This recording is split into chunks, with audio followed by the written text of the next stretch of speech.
Bonsoir à tous, merci d'être aussi nombreux ce soir. Bienvenue à cette nouvelle rencontre proposée par l'Atelier de la langue française. Ce soir, nous avons le plaisir d'accueillir André Comte-Sponville. Bonsoir. Bonsoir. Voilà. Merci beaucoup d'avoir accepté notre invitation. Alors, pour ceux qui vous connaissent peu, vous êtes aujourd'hui, André Comte-Sponville, un des philosophes français les plus lus et les plus traduits dans le monde, auteur d'une trentaine d'ouvrages, dont le Traité du désespoir et de la béatitude en 1984, le Petit traité des grandes vertus qui vous a rendu célèbre en 1995, ou encore Le bonheur désespérément en 2000, votre dictionnaire philosophique en 2001, ou le dictionnaire amoureux de Montaigne en 2020. Vous publiez en ce début d'année 2025 L'opportunité de vivre, ici, aux presses universitaires de France. Vous êtes ancien élève de l'École normale supérieure de la rue d'Ulm, agrégé de philosophie, et vous avez été longtemps maître de conférences à l'université Paris 1, Panthéon-Sorbonne, avant de vous consacrer pleinement à l'écriture à partir de 2003.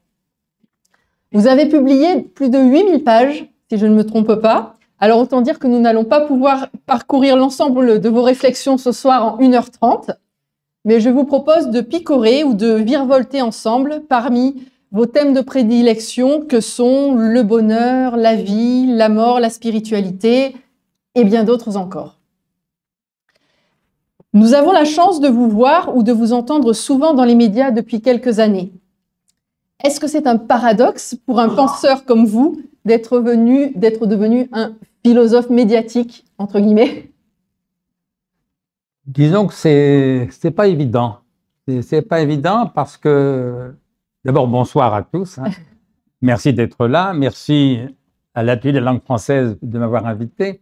Non, c'est pas évident parce qu'il y a une espèce de contradiction entre ce que sont les médias, mais surtout la télévision, mais c'est vrai aussi de la radio, les médias audiovisuels, et ce qu'est la philosophie. C'est-à-dire que la philosophie, en gros, ça demande du temps, ça demande du calme, ça demande de la réflexion. Et c'est vrai qu'une mission de télévision ou de radio laisse toujours très peu de temps, pas toujours beaucoup de calme, parce que souvent on vous invite avec d'autres qui, par définition, ne seront pas d'accord avec vous. Donc, c'est pas facile de faire les deux en même temps. Ça fait partie de la vie, les médias. Puis quand on écrit, on a envie d'être lu. Donc c'est vrai que moi, en vérité, je refuse beaucoup plus d'émissions de télévision que j'en accepte, mais je n'en accepte en gros que quand je sors un livre. Donc là, j'en ai fait 2, 3 parce que je sortais un livre. Parce que voilà, c'est un outil de promotion des livres que l'on publie. Mais c'est vrai que ça reste un exercice difficile parce que quand on accepte une émission de télévision, d'abord, on ne sait pas à l'avance comment ça va se passer. Mais on sait par contre à l'avance qu'on n'aura pas le temps de bâtir vraiment une argumentation, que tout va être forcément allusif, un petit peu pointilliste, mais bon, ça fait partie de la règle du jeu.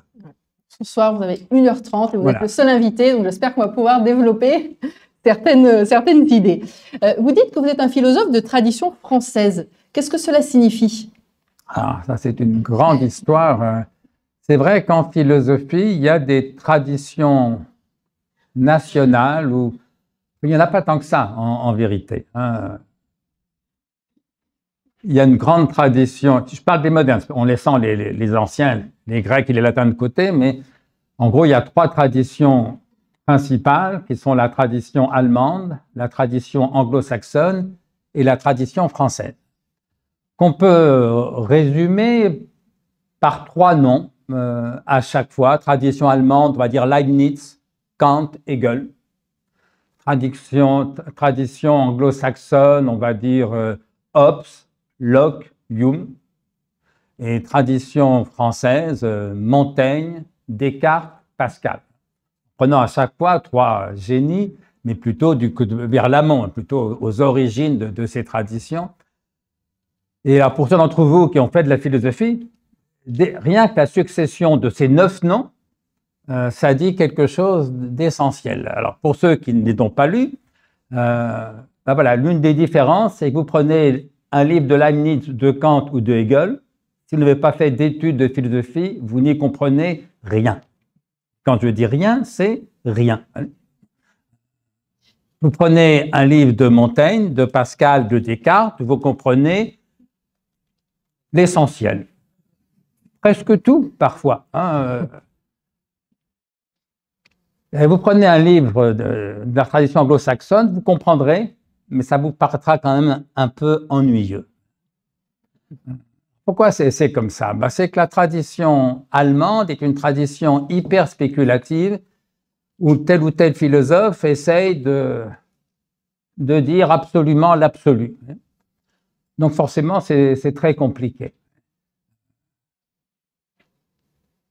Hegel disait notamment « Ce qui, dans mes livres, me ressemble est faux ».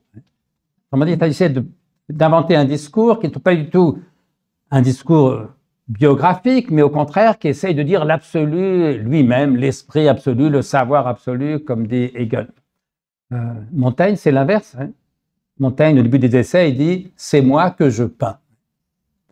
Et si vous prenez ces deux auteurs, c'était des génies, les 9 que j'ai nommés sont d'immenses génies, mais vous voyez, Hegel, ce qui me ressemble dans mon discours est faux, et Montaigne, c'est moi que je peins.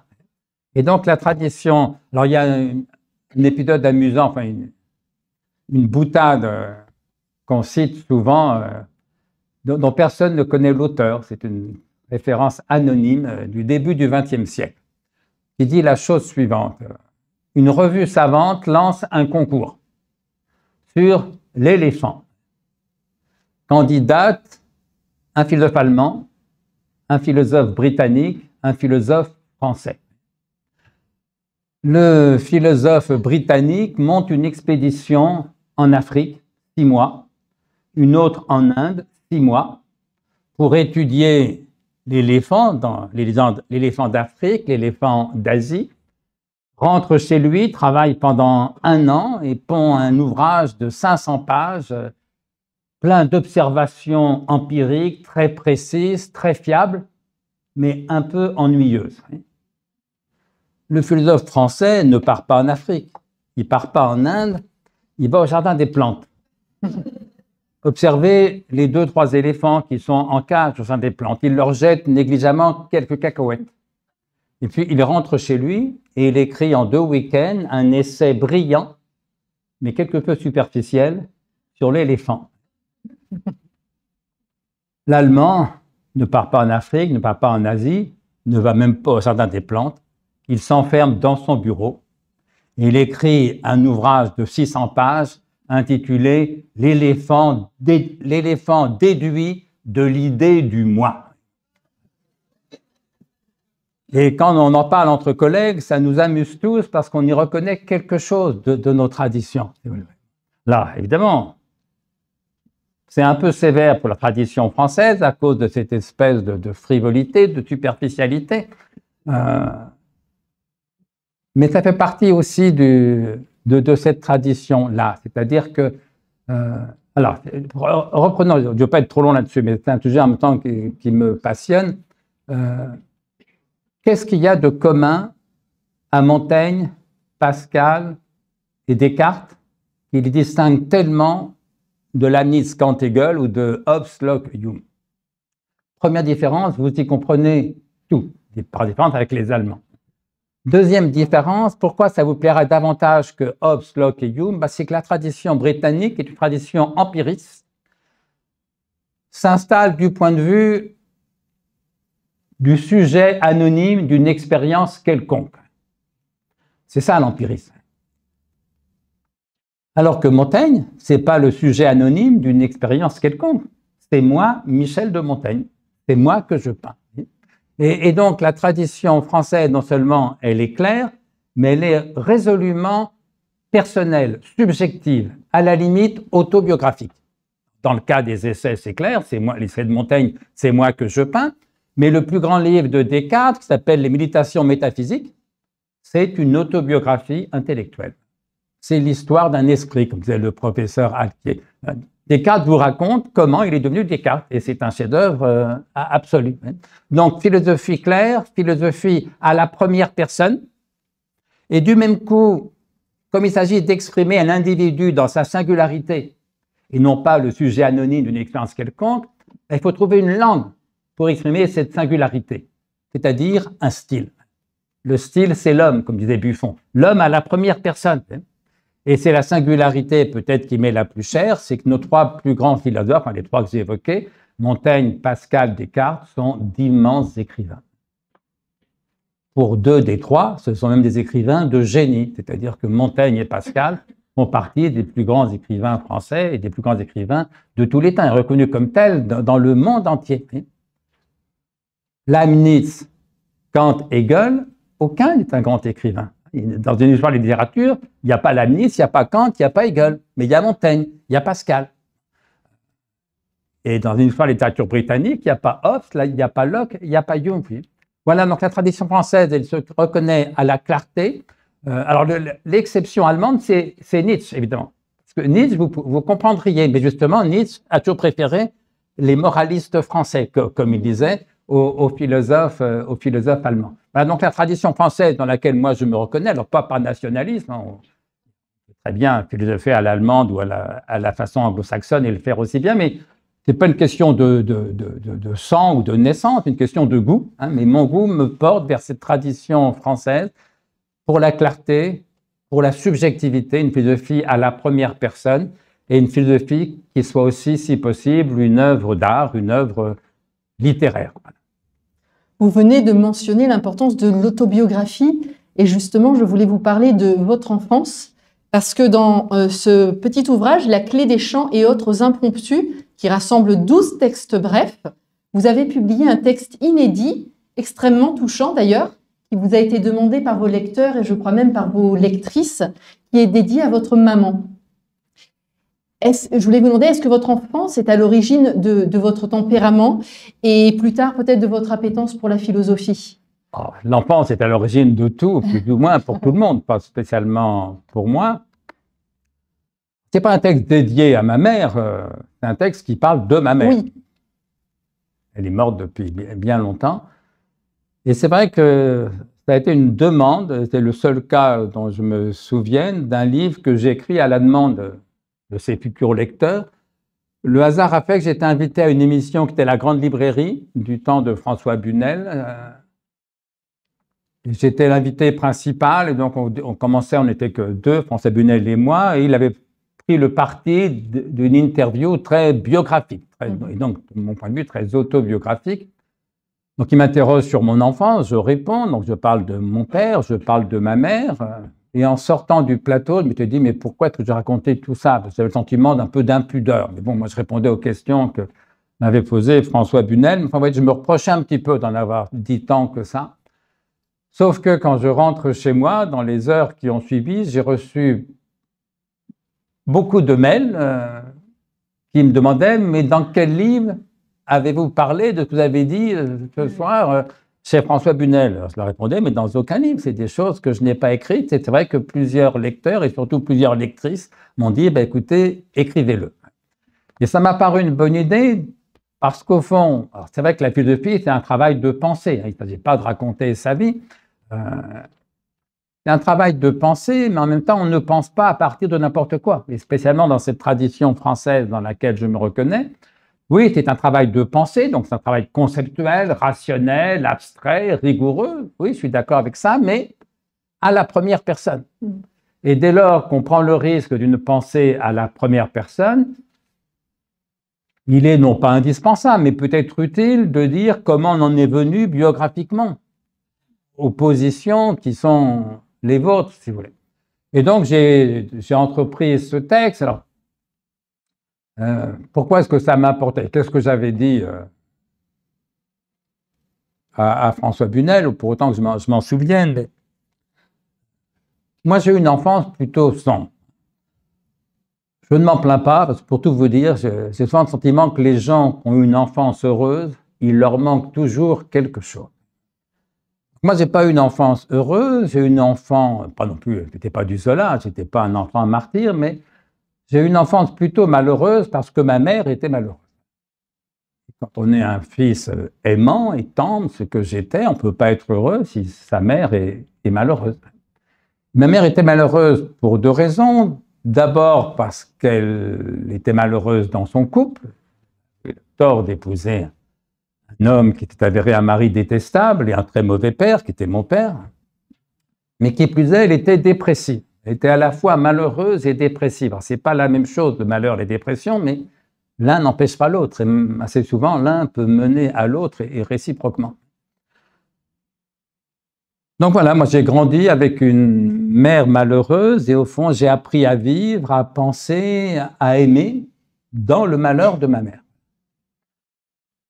Sauf que, toute malheureuse et dépressive qu'elle fut, il arrivait à ma mère, évidemment, d'avoir des moments de gaieté, de bonne humeur, de bonheur au moins apparent, comme tout le monde. Sauf que quand elle semblait heureuse, ça sonnait faux. On sentait que c'était du toc, du théâtre. Alors qu'à l'inverse, quand elle était malheureuse, quand elle me pleurait dans les bras, par exemple, ça sonnait tragiquement vrai.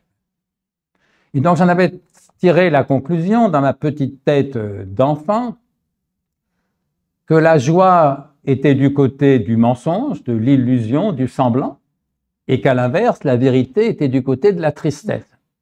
Et donc, en un sens, j'étais assez mal barré dans l'existence. Et par chance, j'ai découvert les philosophes à l'âge de 17-18 ans qui m'ont aidé à penser exactement le contraire de ce que j'avais cru comprendre en observant ma mère. Le contraire, c'est-à-dire que ce que les philosophes m'ont appris, c'est que c'est l'illusion qui rend malheureux.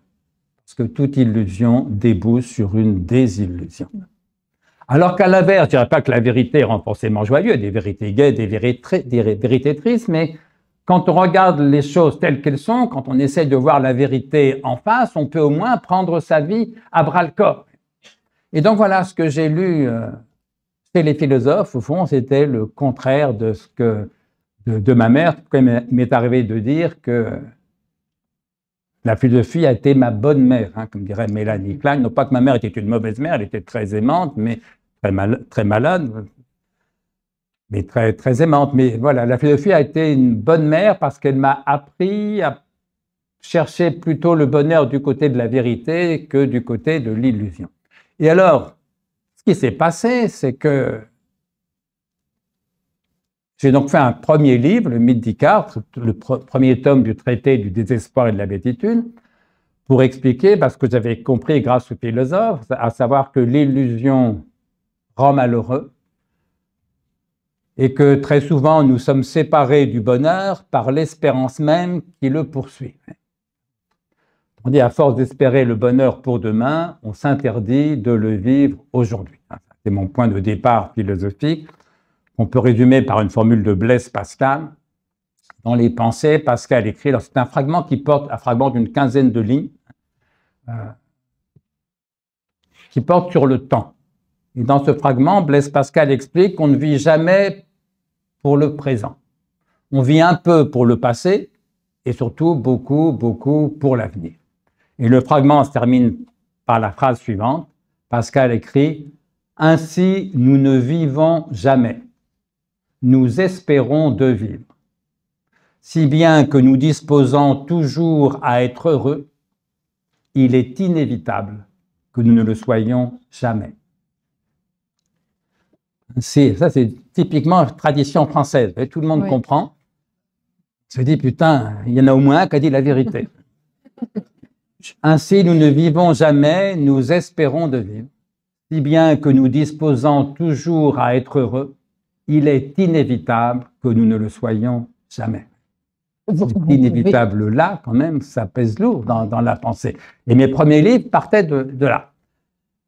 Et donc, je sors le premier tome du traité du désespoir et de la béatitude, où j'expliquais ça, à savoir qu'on était séparés du bonheur par l'espérance même qui le poursuit, et que donc il s'agissait plutôt d'espérer un peu moins, et surtout de connaître, d'agir et d'aimer un peu plus. Et l'une des premières lettres de lecteurs que j'ai reçues après la publication de ce premier livre, donc en 1984, j'avais 32 ans, l'une des premières lettres que j'ai reçues m'était écrite par un psychanalyste que je ne connaissais pas, mais qui m'expliquait qu'il avait beaucoup aimé mon livre, qu'il était d'accord avec la critique que j'avais entreprise de l'illusion, de l'espérance, parce que, me disait-il, et je cite exactement son propos dans sa lettre, parce que, me disait-il, en tant que psychanalyste, je constate que l'espérance est la principale cause de suicide. 2 points, on ne se tue que par déception. La formule m'avait tellement frappé, je l'ai mémorisée sur le coup. Et 2 ans plus tard, ma mère se suicide. Mon frère me téléphone, m'annonce que ma mère, qui a fait 2 tentatives de suicide quand nous étions petits, et là j'avais 34 ans, j'étais un grand garçon. Hein. Mais ce coup-ci, elle avait réussi sa tentative de suicide, elle était morte. Et je me suis dit, ben voilà, ce psychanalyste avait raison. Maman s'est suicidée parce que depuis des années, la vie ne correspondait pas aux espoirs qu'elle en était faite. Elle s'est suicidée par déception. L'espérance est la principale cause de suicide parce que les gens se suicident parce que la vie les déçoit. Parce que la vie de ma mère ne correspondait pas aux espoirs qu'elle s'en était faite. Eh bien, je vais vous dire, la vie ne correspond jamais aux espoirs qu'on s'en est fait. Jamais. Même quand ces espoirs se réalisent. Parce que quand ces espoirs se réalisent, on constate que ça échoue à nous donner le bonheur qu'on en attendait, évidemment. Parce que nous avons d'autres espoirs ensuite. Ce que Georges Bernard Shaw a très bien résumé en une formule, qui est: il y a 2 catastrophes dans l'existence. La première catastrophe, c'est quand nos désirs ne sont pas satisfaits. La seconde catastrophe, c'est quand nos désirs sont satisfaits. Voilà, et donc maman s'est tuée par déception parce que la vie ne correspondait pas à ses espérances. Et moi, ce que la philosophie et la vie m'ont appris, c'est que la vie ne correspond jamais à nos espoirs. Sauf que l'erreur de ma mère, mais l'erreur de beaucoup de gens, y compris la mienne bien souvent, c'est quand la vie ne correspond pas à leurs espoirs, d'en conclure que c'est la vie qui a tort. Mais qu'est-ce que ça peut vouloir dire que la vie a tort? La vie, elle fait ce qu'elle peut. Vous dites d'ailleurs le réel dès ce premier livre, c'est que quand la vie ne correspond pas à nos espoirs, c'est pas la vie qui a tort, ce sont nos espoirs qui, dès le départ, sont vains, illusoires, mensongers. Non pas, et je m'arrête là pour ne pas être trop long, mais non pas qu'il faille s'interdire d'espérer, c'est impossible. Comme dit Spinoza, il n'y a pas d'espoir sans crainte, ni de crainte sans espoir. Donc, dès que vous avez peur de quelque chose, on est tous pleins de trouille, vous espérez, évidemment. On a peur de la guerre, on espère la paix, comme tout le monde, évidemment. Vous avez peur d'être malade, vous espérez rester en bonne santé, etc., etc. Donc, il ne s'agit pas de s'interdire d'espérer, c'est impossible, mais il s'agit effectivement, si possible, d'espérer un peu moins, donc de craindre un peu moins, et surtout de connaître, d'agir et d'aimer un peu plus. Ça a été ça, au fond, mon point de départ philosophique. Et c'est ce qu'on retrouve dans Le bonheur des expériments. Voilà, que je résume dans ce petit livre. Je me permets de vous montrer celui-ci maintenant. Oui. Vous avez mentionné Pascal tout à l'heure, et vous avez écrit une lettre à Blaise Pascal, et je voudrais vous citer, vous vous adressez à Pascal en disant « Tu fus ainsi pendant des années mon meilleur ennemi, le plus proche, le plus décisif, le plus dangereux, le plus tentant, le plus troublant, le plus intime. » Qu'est-ce qui vous a fasciné chez l'auteur des Pensées? 1000 choses, mais d'abord la beauté de la langue qui est hallucinante, la profondeur de la pensée, la vérité de la pensée, et puis on a une sensibilité commune. C'est-à-dire qu'en gros, Pascal, c'est un mélancolique anxieux, moi aussi. Voilà. Donc, je l'ai lu comme un frère. Voilà. Je préférerais ressembler à Montaigne ou à Spinoza, mais manque de peau, si j'ose dire, je ressemble davantage à Pascal. Et moi, quand j'ai lu Blaise Pascal, donc j'avais 16 ans, à peu près, je l'ai lu sur le conseil de l'aumônier de mon lycée. À l'époque, j'étais un jeune catholique pratiquant, très, très pieux. Donc j'achète les pensées, ou je prends chez moi, je ne sais plus, les pensées de Blaise Pascal que je lis. Et j'étais fasciné.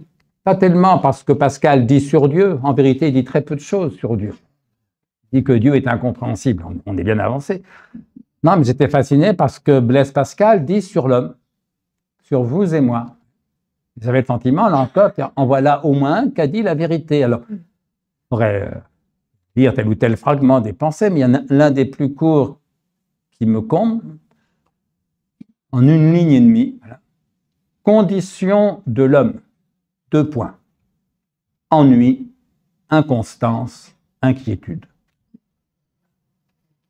Là, il y a deux parties dans l'humanité. Il y a ceux qui se disent, comme Voltaire, mais Pascal, quand même, quel pessimiste. Et puis il y a ceux qui se disent, ben voilà, il y en a au moins un qui a dit au moins une fois la vérité. Et moi, c'est parti de la 2e catégorie. Ce fragment-là, condition de l'homme. 2 points. Ennui, inconstance, inquiétude. C'est vrai, c'est aussi bêtement vrai. Alors après, on peut penser que c'est le tempérament. Il y a peut-être des gens parmi vous qui ne s'ennuient jamais, qui ne sont jamais inquiets, qui sont toujours constants. Ben voilà, tout ce que je peux vous dire, c'est qu'on n'est pas pareil. Mais moi, ce que j'ai reconnu dans Blaise Pascal, c'est ce que je crois être la vérité de la condition humaine, hein. L'impossibilité du bonheur. Ainsi, nous ne vivons jamais, nous espérons de vivre, si bien que nous disposons toujours à être heureux. Il est inévitable que nous ne le soyons jamais.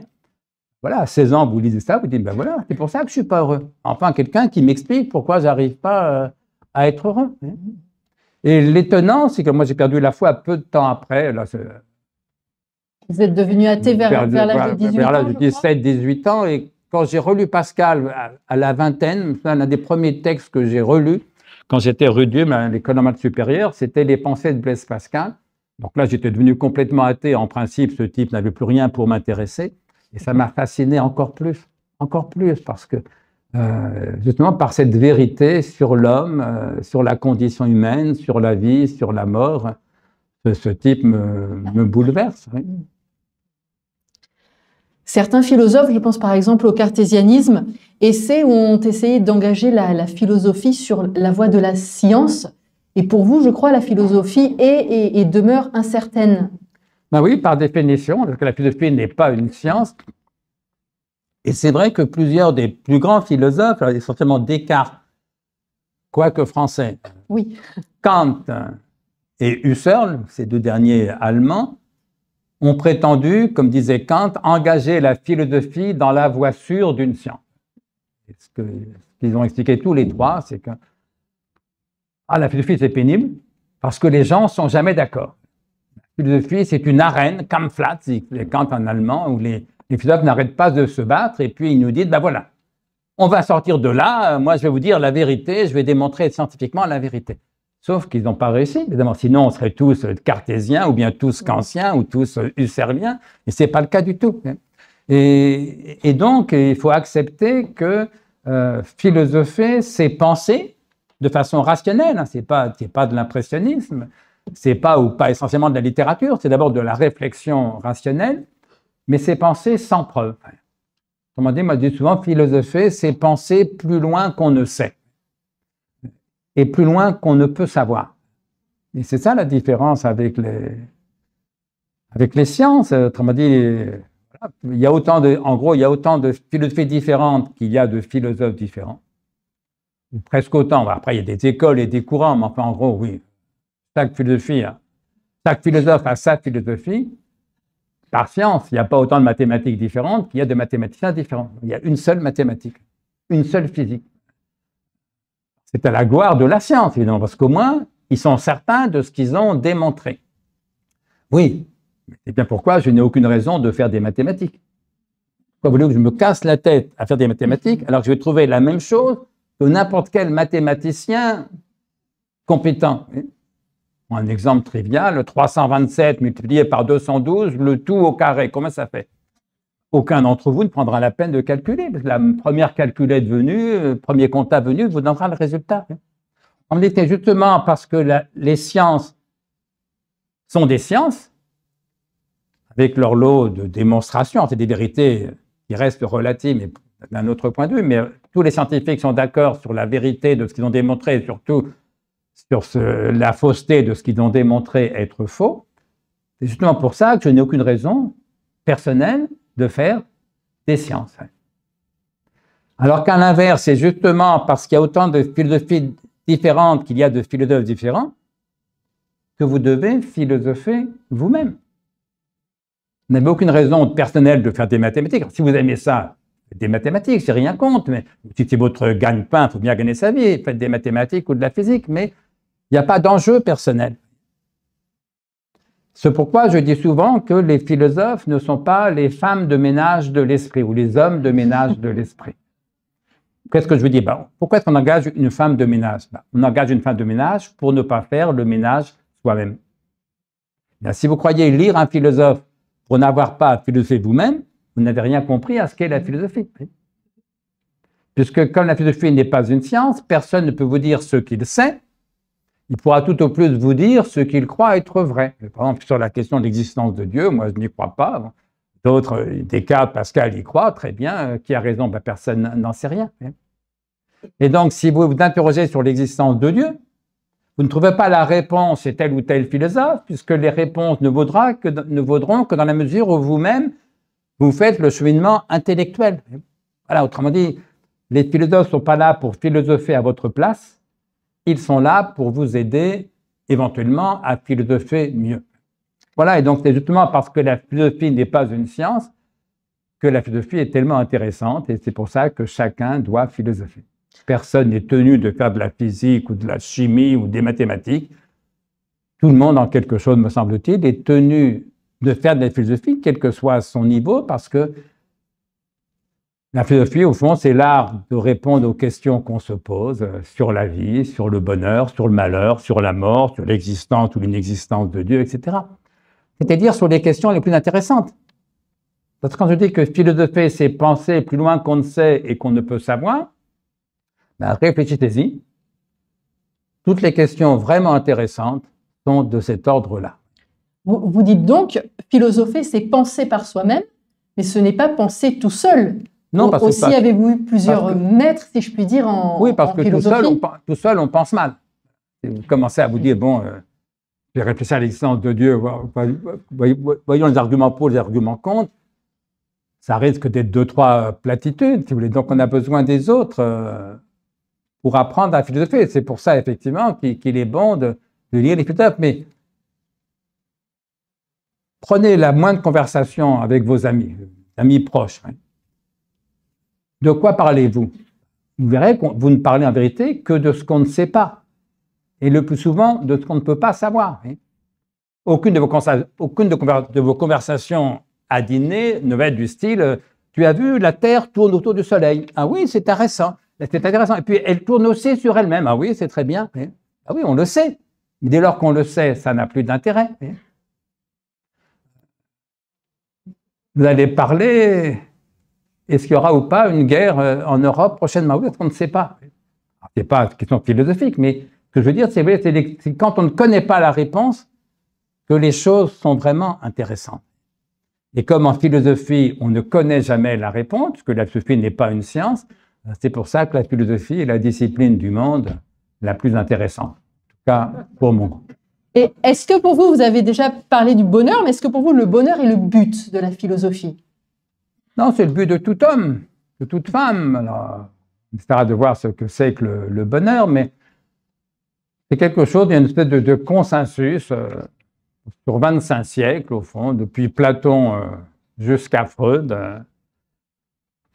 et jusqu'à aujourd'hui, puisque ça reste ma position. Qu'est-ce que les humains cherchent? Quel est notre but? Platon répond, Pascal répond, Freud répond, le bonheur. Et je crois que c'est vrai. Je crois que c'est vrai. Mais donc, le bonheur, ce n'est pas le but de la philosophie. C'est votre but, c'est mon but, c'est le but de n'importe qui. Pas besoin d'être philosophe pour avoir envie d'être heureux. Voilà. Et donc, ce qui est singulier, ce qui est propre à la philosophie, ce n'est pas de chercher le bonheur. C'est de chercher le bonheur dans la vérité, comme disait saint Augustin, évêque et catholique, mais immense penseur, immense philosophe aussi. Alors, on aimerait bien la vérité. Personne ne la connaît toute, personne ne la connaît absolument, mais enfin, on en connaît quand même assez de vérité pour distinguer clairement la connaissance de l'ignorance, la sincérité du mensonge et la lucidité de l'illusion. Et donc, il s'agit de se mettre face au peu de vérité qu'on connaît, aux vérités au moins possibles auxquelles on croit, et essayer de voir si on peut en faire une espèce de bonheur. Mais ce que je veux dire, c'est que il ne s'agit pas de penser ce qui vous rend heureux. Parce que ça, à la limite, c'est la méthode Coué. Vous pouvez vous réveiller tous les matins, vous vous mettez devant la glace, vous dites tous les matins, je suis une femme ou un homme formidable, chaque jour, je vais de mieux en mieux. Il paraît que ça fait du bien, c'est ce qu'on appelle la méthode Coué. Oui, mais ce n'est pas de la philosophie. Moi, je dis souvent que si le philosophe a le choix entre une vérité et un bonheur, la question ne se pose pas toujours dans ces termes, fort heureusement, mais il arrive qu'elle se pose dans ces termes. Si vous avez le choix entre une vérité, si le philosophe a le choix entre une vérité et un bonheur, il n'est philosophe qu'en tant qu'il choisit la vérité. Mieux vaut une vraie tristesse qu'une fausse joie. Quand je dis ça, je veux bien que tout le monde n'est pas d'accord avec ça. Il y en a qui préfèrent une fausse joie à une vraie tristesse. Ben voilà. Là, vous avez une bonne pierre de touche pour savoir si vous êtes philosophe dans l'âme. Pas de votre éventuelle étude ou diplôme, hein, mais voilà. Et philosophe dans l'âme, celui qui se dit, ben voilà, oui, je préfère le bonheur comme tout le monde, je préfère la joie, la tristesse comme tout le monde, mais à tout prendre, je préfère une vraie tristesse qu'une fausse joie. Je préfère une tristesse lucide qu'une joie illusoire. C'est ça pour moi la philosophie. Et donc, la philosophie, ce n'est pas le fait de chercher le bonheur, ça c'est une dimension de la condition humaine. Le pari de la philosophie, c'est de chercher le bonheur, si possible, dans la vérité, mais en ne soumettant jamais la vérité au bonheur. On va dire c'est vrai parce que c'est un moins heureux, mais en soumettant au contraire son bonheur réel ou possible à ce que Spinoza appelle la norme de l'idée vraie donnée, c'est-à-dire une certaine idée de la vérité. Et donc la première qualité, alors pas seulement philosophique, la première qualité intellectuelle pour moi, c'est la lucidité. Et donc le refus de l'illusion. Ça a l'air une évidence, mais ça n'en est pas forcément une, notamment dans le monde intellectuel. Alors c'est peut-être un peu moins vrai maintenant, mais dans ma jeunesse, au contraire, il était de bon ton de célébrer l'illusion. Un peu dans la postérité de Nietzsche, justement, je me souviens d'un colloque à Calacet, en Espagne, près de Barcelone, colloque sur l'illusion. C'était en Espagne, mais la plupart des intervenants étaient français, je faisais partie des intervenants. Moi, un colloque sur l'illusion, ben, j'y vais pour critiquer l'illusion, pour pratiquer la désillusion, précisément. Et à ma grande surprise, tous les autres intervenants étaient pour l'illusion. Hein. Et c'est là, je me suis dit, quand même, là, je ne me sens pas, je ne suis pas comme les autres, pas comme les autres à cette époque-là, mais c'était une époque un peu particulière. Mais ce n'étaient pas des philosophes? Pardon? Ce n'étaient pas tous des philosophes? Si, c'était des philosophes, mais c'était plutôt des Nietzschéens, justement, voilà. Des adorateurs de l'apparence, comme des Nietzsche, de l'illusion, alors que moi, j'aime les philosophes qui pratiquent plutôt un exercice de désillusion. Par rapport au bonheur, souvent, nous ne sommes pas heureux ou pas assez ou trop rarement. Qu'est-ce qu'il nous manque? Ben d'abord, il faut savoir ce qu'est le bonheur. Là, on va dire au fond de la question du bonheur. Là. Parce que tout le monde cherche le bonheur. Mais tout le monde ne l'atteint pas, tant s'en faut. Alors, le texte de Freud que j'évoquais tout à l'heure, là, je ne sais plus si c'est dans l'avenir d'une illusion ou dans Malaise dans la civilisation, c'est l'un de ces deux livres, où il se pose la question, qu'est-ce que cherchent les êtres humains? Ils répondent, pas besoin de réfléchir longtemps, ils cherchent le bonheur. Tous. Sauf, ajoute Freud, qu'ils ne l'atteignent jamais. Le bonheur ne fait pas partie de la création, comme dit Freud, métaphoriquement.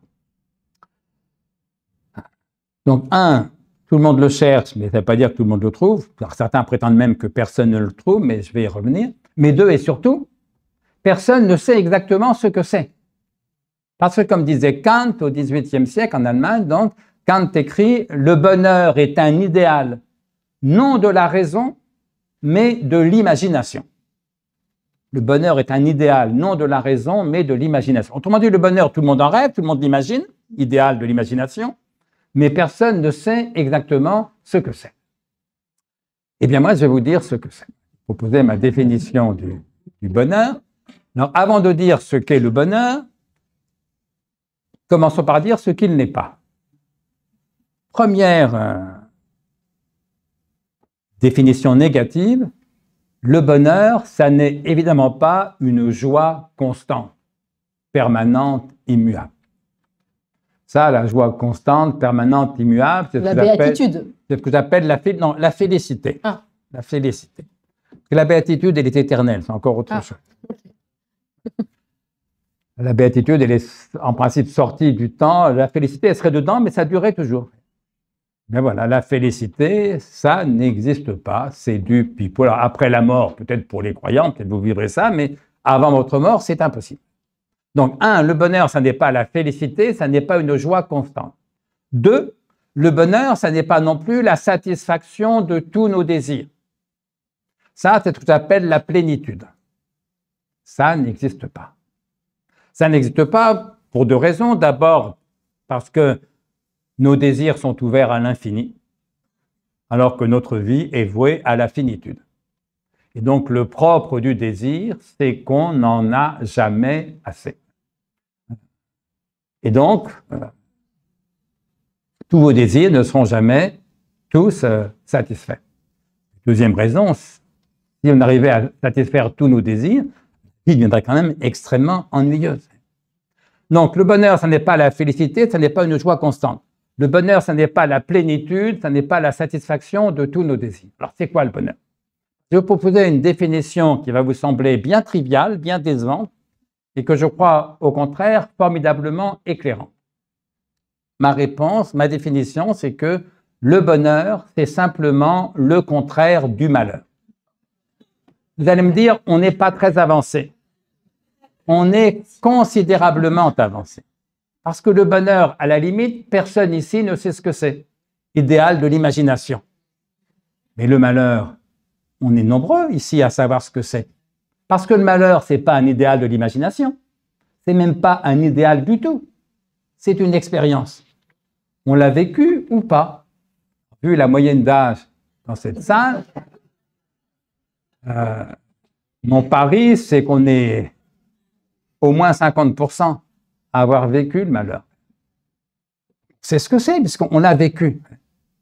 Et si, par hypothèse, et c'est le sens du mot, le bonheur, c'est le contraire du malheur, si on sait par expérience ce qu'est le malheur, on doit pouvoir en déduire ce qu'est le bonheur. Alors, mon expérience vraie du malheur m'amène à proposer la définition suivante. J'appelle malheur tout laps de temps, toute durée, où toute joie paraît immédiatement impossible.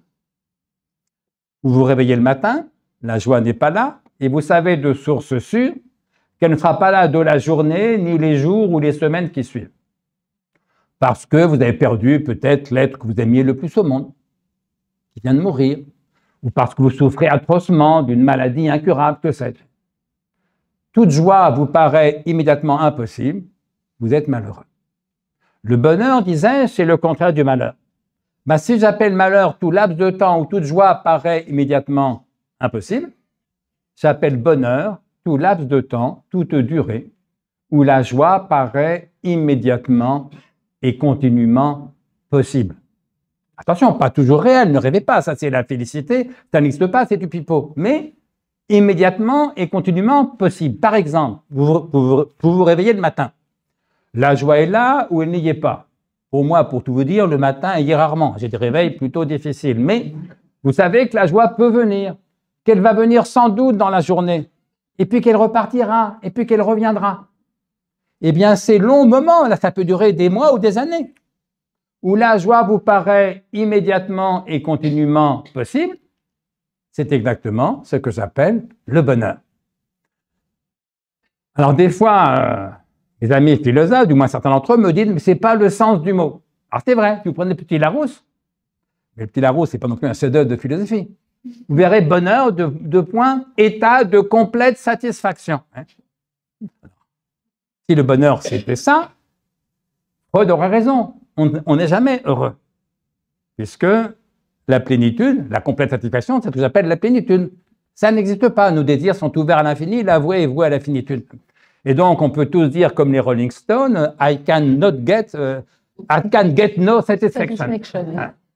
Je ne suis pas satisfait. Ben oui, ils ont raison. Sauf que, quand on demande aux Français, êtes-vous heureux? Et ça, c'est vrai dans tous les pays du monde. Et depuis des décennies, sans doute depuis des siècles, mais on a les chiffres depuis plusieurs décennies. À chaque fois, on fait le sondage en gros une fois par an. Hein. Depuis que je m'intéresse à la chose, ça fait 40 ou 50 ans, entre 70 et 80% des Français répondent oui à la question « Êtes-vous heureux ?» Qui peut croire que 100% des Français sont pleinement satisfaits? Non, ils ne s'arrêtent pas de râler, de se plaindre pour toutes sortes de raisons, d'ailleurs souvent légitimes, vous voyez, mais non, ils ne sont pas pleinement satisfaits. Et pourtant, ils se disent heureux. Alors, quand j'étais jeune philosophe, je me disais, les gens mentent, ils font semblant d'être heureux. Non, les gens disent la vérité. Mais on leur demande, êtes-vous heureux? Bah, leur premier réflexe, c'est de dire, bah, au fond, je ne suis pas malheureux. Je ne suis pas malheureux, c'est que je suis heureux. Et là, pour moi, il y a une profonde sagesse pratique. C'est-à-dire que plutôt que d'être, comme souvent, malheureux, de n'être pas heureux. Le vers d'Aragon. Parce que je serais heureux si j'étais heureux. Oui, c'est ce que dit Woody Allen, mais le vers d'Aragon est plus douloureux. Dites ces mots, ma vie, et retenez vos larmes.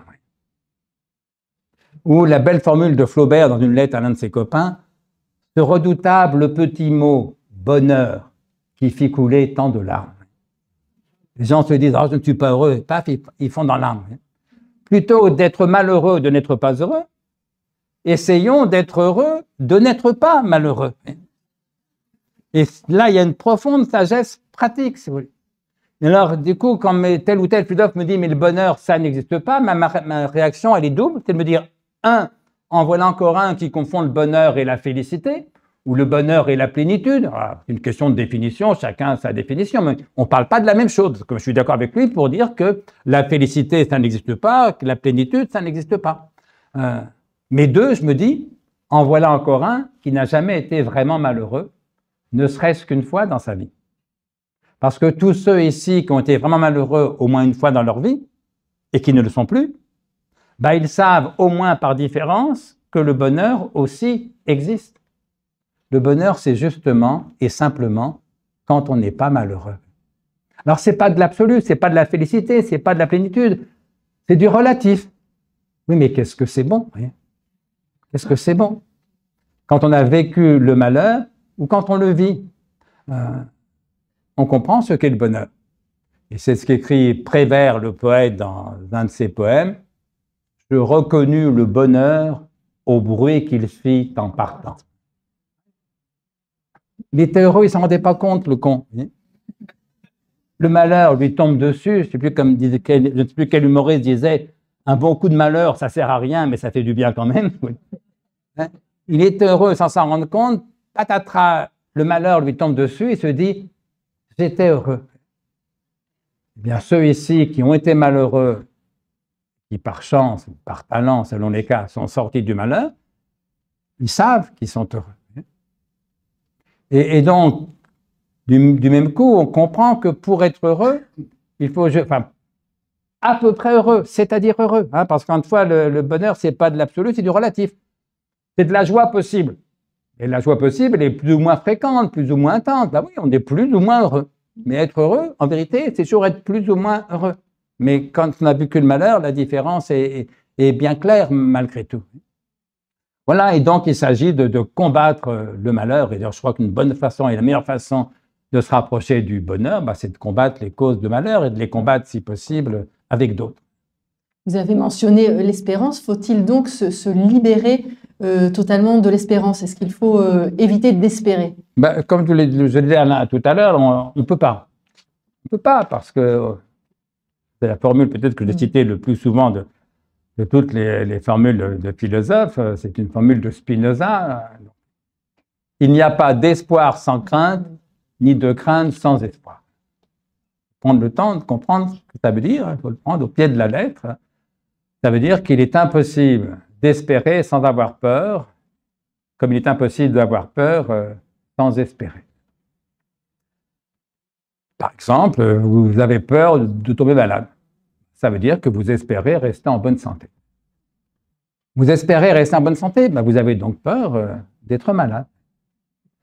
Et comme la vie est effrayante, parce qu'on va tous mourir malgré tout, donc, et puis tous les êtres qu'on a, nos enfants vont mourir aussi. Donc on a peur qu'ils tombent malades. Et dès qu'on a un premier enfant, on le comprend d'entrée de jeu qu'on aura toujours peur. C'est étonnant, comme mes tout premiers livres, mon premier livre, Le Mythe d'Icare, mais l'une des premières conférences débat que je faisais comme Donc, je parlais de sagesse, de sérénité, etc. Je l'appelais le guet des espoirs, j'en dirai un mot tout à l'heure. Puis, dans le débat, il y a une femme qui prend la parole, qui me dit « J'ai adoré votre conférence, ce que vous dites sur la sagesse, la sérénité, tout ça, c'est formidable. Non, il y a juste un problème, me dit-elle. Quand on a des enfants, ça ne marche pas. » J'étais déjà jeune père de famille, je lui ai dit « Chère madame, je vous dirais deux choses. Un, vous avez raison. Deux, ce n'est pas une raison pour ne pas faire d'enfants. » Oui, parce que la vie et l'amour sont plus importants que la sérénité, évidemment. Donc, dès qu'on fait des gosses, on sait qu'on va être voué à l'inquiétude. Alors, il y a des hauts et des bas. On n'est pas toujours déchiré d'angoisse, mais il y a des moments quand même qui sont difficiles dans la vie des parents. Mais c'est bien quand même, parce que justement, le but de la vie, c'est pas la sérénité, sinon à la limite, la mort en tiendrait de mieux de sérénité. Hein. Les morts n'ont plus peur de la mort, les morts sont sans inquiétude, mais c'est la vie qui est bonne. Voilà, donc, il faut comprendre que l'espérance est une espèce de piège, à mon avis, qui culmine dans la religion, où à la limite, on espère le bonheur pour après la mort. Hein. C'est un peu ce que dit Blaise Pascal. Là encore, je cite Pascal, « Il n'est de bonheur dans cette vie que dans l'espérance d'une autre vie. » Pascal sait qu'on ne peut pas être heureux, mais qu'on espère le bonheur, ben voilà. Donc, il n'est de bonheur dans cette vie que dans l'espérance d'une autre vie, après la mort. Dire à Pascal respectueusement, écoute, je préférerais être heureux, si possible, avant la mort. Mais est-ce que ce n'est pas une espérance de joyeuse, par exemple, chez les chrétiens? Ça peut Oui, pas être une espérance joyeuse? Alors, il faudrait distinguer, pour ce qui est des chrétiens, et je pense qu'il y en a sans doute ici, l'espoir, qui est une passion, donc on faut une faiblesse, et l'espérance, qui est une vertu théologale. Ça veut dire quoi une vertu? Il y a trois vertus théologales dans le christianisme, la foi, l'espérance, la charité. La foi, l'espérance, l'amour. L'amour et la charité étant deux traductions en français du même mot grec agapé. Pourquoi est-ce que l'espérance pour un chrétien est une vertu théologale? Parce qu'elle a Dieu même pour objet. Autrement dit, tant que vous espérez autre chose que Dieu, ce n'est pas une espérance, c'est un espoir.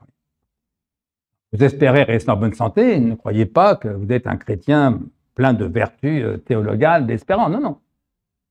Ça, c'est de l'espoir.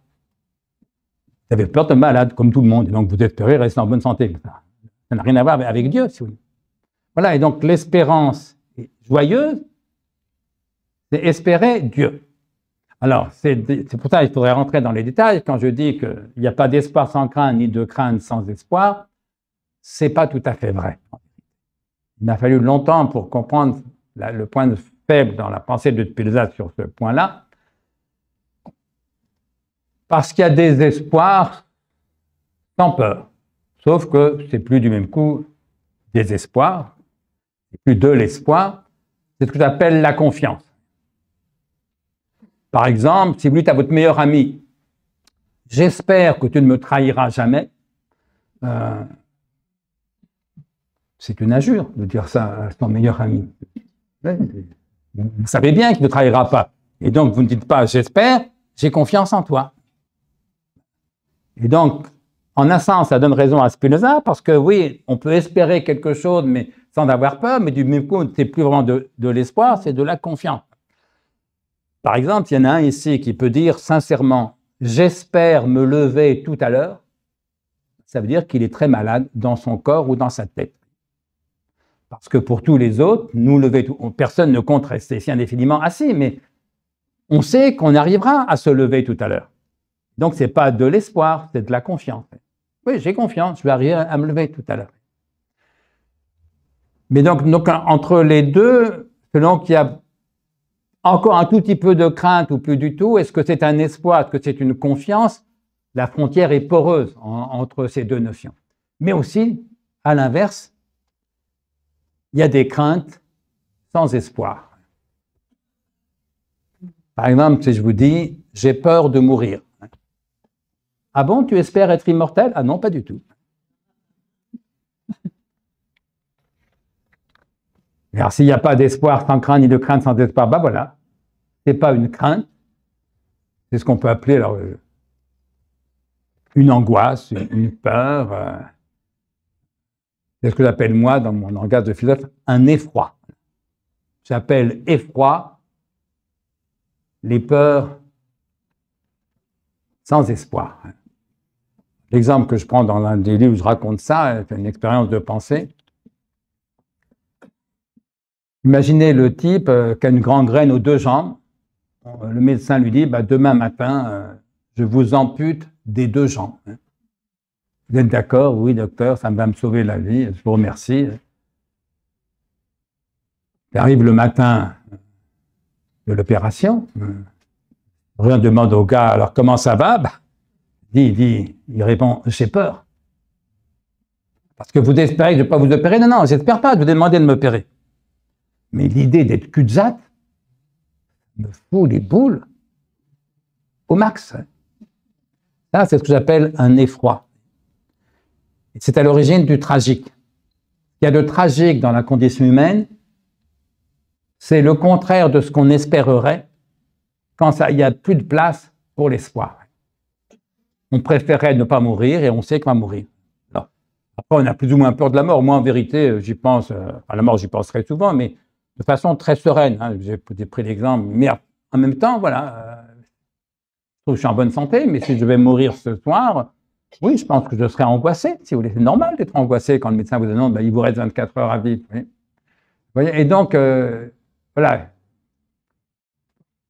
Donc, en gros, pour résumer, Spinoza a raison, il n'y a pas d'espoir sans crainte, ni de crainte sans espoir, sauf que, ou parce que, quand il y a un espoir sans crainte, et puis vraiment de l'espoir, c'est ce que j'appelle de la confiance, et quand il y a une crainte sans espoir, c'est plus vraiment une crainte, c'est ce que j'appelle un effroi. Mais du même coup, l'effroi et la confiance font partie aussi de la condition humaine. Et c'est pourquoi j'aime bien ce qu'on appelle en philosophie les penseurs tragiques, c'est-à-dire les penseurs qui n'escamotent pas cette dimension d'effroi dans la condition humaine. Par exemple, il y a un texte de Voltaire qui m'a toujours fait sourire, qui est un commentaire de Pascal. Alors Pascal, dans les pensées, il dit, voilà, nous sommes comme des prisonniers, enchaînés plus ou moins, et qui voient tous les matins l'un des leurs guillotiné. Donc forcément, chacun attend son tour. Et Voltaire, commentant ce texte, donc en gros, Pascal explique, on va tous crever, condition humaine. Et Voltaire, commentant ce texte, écrit bizarrement, quand même, il exagère. C'est inouï quand on y pense. Il y en a un qui dit, on va tous crever, l'autre lui répond, t'exagères. Non, il n'exagère pas. Voyez. Simplement, Pascal prend le pari de voir ce qu'il y a d'effrayant, au sens où je prends le mot effroi, dans la condition humaine, de le regarder en face. Voyez. Alors que Voltaire préfère regarder ailleurs. Voyez. C'est pour ça que Pascal est un penseur tragique et que Voltaire ne l'est pas. Je ne sais pas que Voltaire soit un immense écrivain et un très bon philosophe. Parlons justement de la mort à présent, en débutant peut-être par cette citation de Montaigne qui vous touche, je crois, beaucoup. « Je veux que la mort me trouve plantant mes choux, mais nonchalant d'elle, et encore plus de mon jardin imparfait. » Alors, vous en parlez là dans le premier chapitre. Faut-il penser à la mort ? Moi, je pense qu'il faut penser à la mort d'abord pour vivre mieux, parce que on vivra mieux si on se souvient qu'on va mourir. Et donc là, c'est un peu le contraire de la tendance de beaucoup de gens qui consiste à faire semblant de ne pas mourir. Donc, quand la pandémie est arrivée, donc c'était 5 ans maintenant, je crois, plusieurs journalistes me disaient un peu bizarrement, quand avec cette pandémie, on redécouvre que nous sommes mortels. Je disais, mais qui a jamais été assez con pour l'oublier? Ça n'a pas de sens.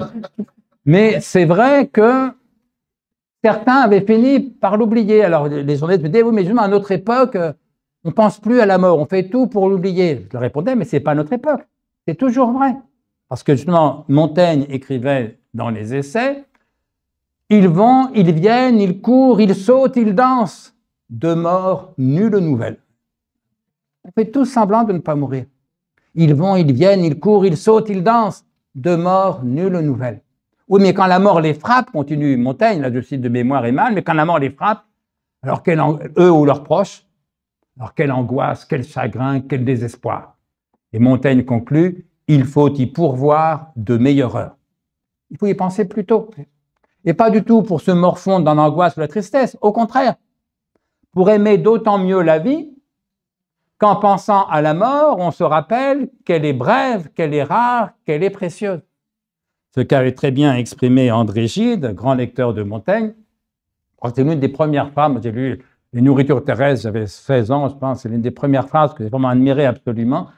Dans ce très joli livre que sur les nourritures terrestres, Gide écrit « Une pas assez constante pensée de la mort n'a donné pas assez de prix au plus petit instant de ta vie. » C'est beau, hein, y compris dans l'apparente maladresse, mais qui en vérité est une beauté supplémentaire de la répétition du pas assez. Hein. Une pas assez constante pensée de la mort n'a donné pas assez de prix au plus petit instant de ta vie. Parce que, explique Gide dans les lignes qui suivent, si on pensait plus souvent qu'on va mourir, on vivrait mieux, on vivrait plus intensément, parce que chaque instant deviendrait d'autant plus précieux qu'il se détacherait, comme dit André Gide, sur le fond très obscur de la mort. Autrement dit, il faut penser à la mort, mais pas pour avoir peur, mais pour aimer davantage la vie. Et donc, il faut y penser en l'acceptant. On n'a pas vraiment le choix. Donc, parce que aimer la vie, si tu aimes la vie et que tu n'acceptes pas la mort, tu n'aimes pas la vie, puisque la mort fait partie de la vie. Là encore, Montaigne est formidablement éclairant. Tout le monde dit pendant la pandémie qu'il faudrait écrire ça en lettres d'or à l'entrée de nos hôpitaux. Montaigne écrit dans les essais « Tu ne meurs pas de ce que tu es malade, tu meurs de ce que tu es vivant. » Ah oui, bien sûr. La mort fait partie de la vie, et donc si tu n'acceptes pas la mort, tu n'aimes pas vraiment la vie, ou tu n'aimes pas la vie telle qu'elle est, puisque la mort fait partie de la vie. Donc il faut accepter la mort, pas du tout pour s'enfoncer dans l'angoisse à la façon de Heidegger qui définit l'être humain comme l'être pour la mort. Non, il faut l'accepter avec nonchalance. C'est vrai que j'adore ce mot de nonchalance chez Montaigne. Et la formule complète de Montaigne, c'est « Je veux qu'on agisse », il ne faut pas oublier l'action, « Je veux qu'on agisse et qu'on prolonge les offices de la vie tant qu'on peut et que la mort me trouve plantant mes choux et en train d'agir et que la mort me trouve plantant mes choux mais nonchalant d'elle et encore plus de mon jardin imparfait. Je veux qu'on agisse et qu'on prolonge les offices de la vie tant qu'on peut et que la mort me trouve plantant mes choux, mais nonchalant d'elle, et encore plus de mon jardin imparfait. Parce qu'il y a ça aussi, il y a la question du bonheur. Chacun sait bien que le bonheur n'est pas dans l'avoir. L'argent n'a jamais suffi à faire le bonheur de quiconque. La misère peut suffire à faire le malheur. Hein. La chose est très bien documentée maintenant par les sociologues et les économistes. C'est plus facile d'être heureux quand on est riche que quand on est pauvre. Hein. Mais on peut être riche et malheureux éventuellement, mais c'est plus rare, pauvre et heureux. Et donc chacun sait bien, le bonheur n'est pas dans l'avoir, d'accord. Mais le bonheur n'est pas non plus dans l'être, contrairement à ce que prétendent certains adeptes de telle ou telle spiritualité ou tel ou tel développement personnel. D'abord, nous sommes si peu de choses, et pour si peu de temps. Je n'ai pas passé mon temps à me contempler le nombril, l'âme ou l'ego et me dire « je suis, j'existe, quel bonheur ». Ça ne marche pas. Oui. Moi, ce que je dis, c'est que le bonheur n'est pas dans l'avoir, il n'est pas non plus dans l'être, il est dans le faire, dans l'agir. Comment dire, le seul bonheur, c'est le bonheur en acte. Agir, et si possible, avec d'autres.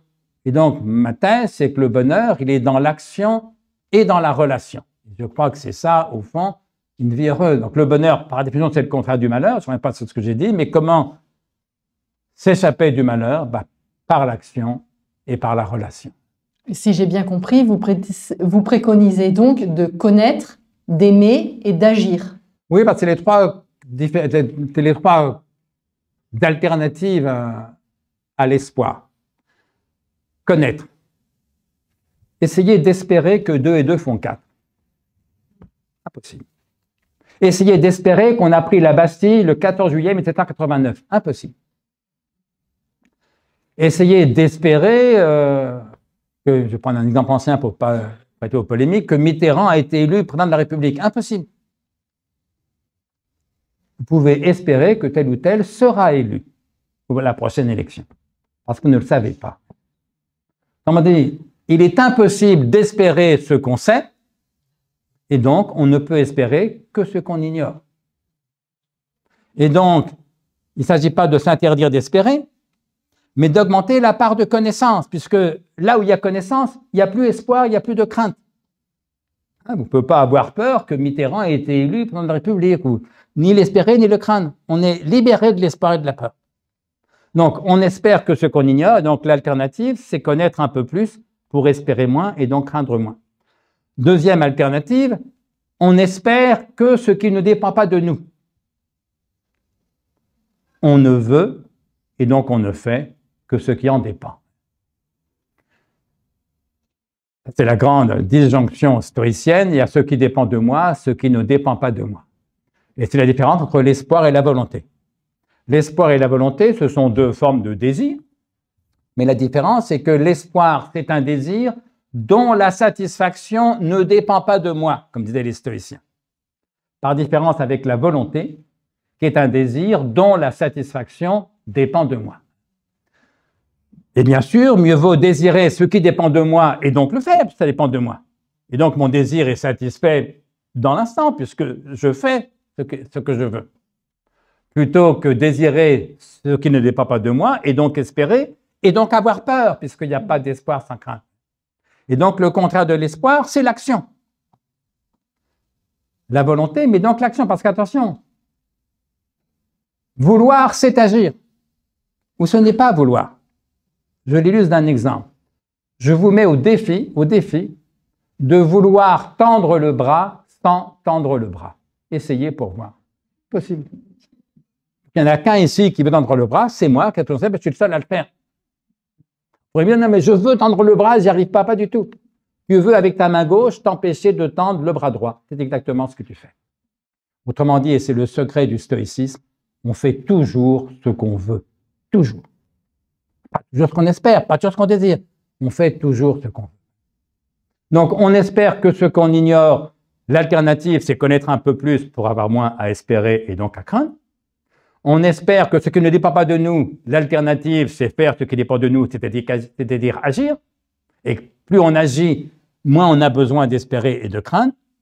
Quant à l'amour, quelle différence il y a entre l'espoir et l'amour? Là encore, dans les deux cas, il s'agit de désir. Mais la différence, c'est que l'espoir, c'est un désir qui porte sur ce qui n'est pas, par différence avec l'amour, qui est un désir qui porte sur ce qui est, EST. On espère que l'irréel, on n'aime que le réel. Et bien sûr, il y a beaucoup plus de bonheur possible dans le fait de désirer ce qui est, c'est-à-dire d'aimer, plutôt que dans le fait de désirer ce qui n'est pas, c'est-à-dire d'espérer, et donc d'avoir peur, puisqu'il n'y a pas d'espoir sans crainte. Et donc voilà, il ne s'agit pas de s'interdire d'espérer, c'est impossible, puisqu'on est plein de trouille et donc plein d'espoir, mais il s'agit d'augmenter notre part de connaissance, notre part d'action, notre part d'amour, c'est-à-dire notre part de puissance, pour parler comme Spinoza. Ce que disait le philosophe Alain, le sage est sage non par moins de folie, mais par plus de sagesse. N'essayez pas de vous amputer de votre part de folie, c'est-à-dire d'espoir et donc de crainte. Essayez d'augmenter votre part de sagesse, votre part de connaissance, votre part d'action, votre part d'amour.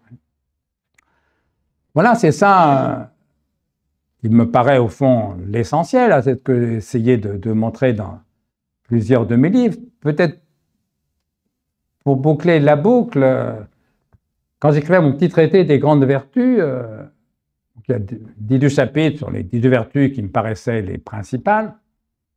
Et bien sûr, j'étais amené à travailler sur les 3 vertus théologales des chrétiens, d'autant plus que moi je sortais du christianisme, donc la foi, l'espérance et la charité. La foi, l'espérance, l'amour. Et je suis tombé sur un texte, alors d'abord, je partais d'un texte de Saint Paul, pour les initiés, c'est Épître aux Corinthiens 1,13, qu'on appelle l'hymne à la charité. C'est un très beau texte. Donc, charité, alors, le mot grec, c'est agapé, c'est que les évangiles sont écrits en grec.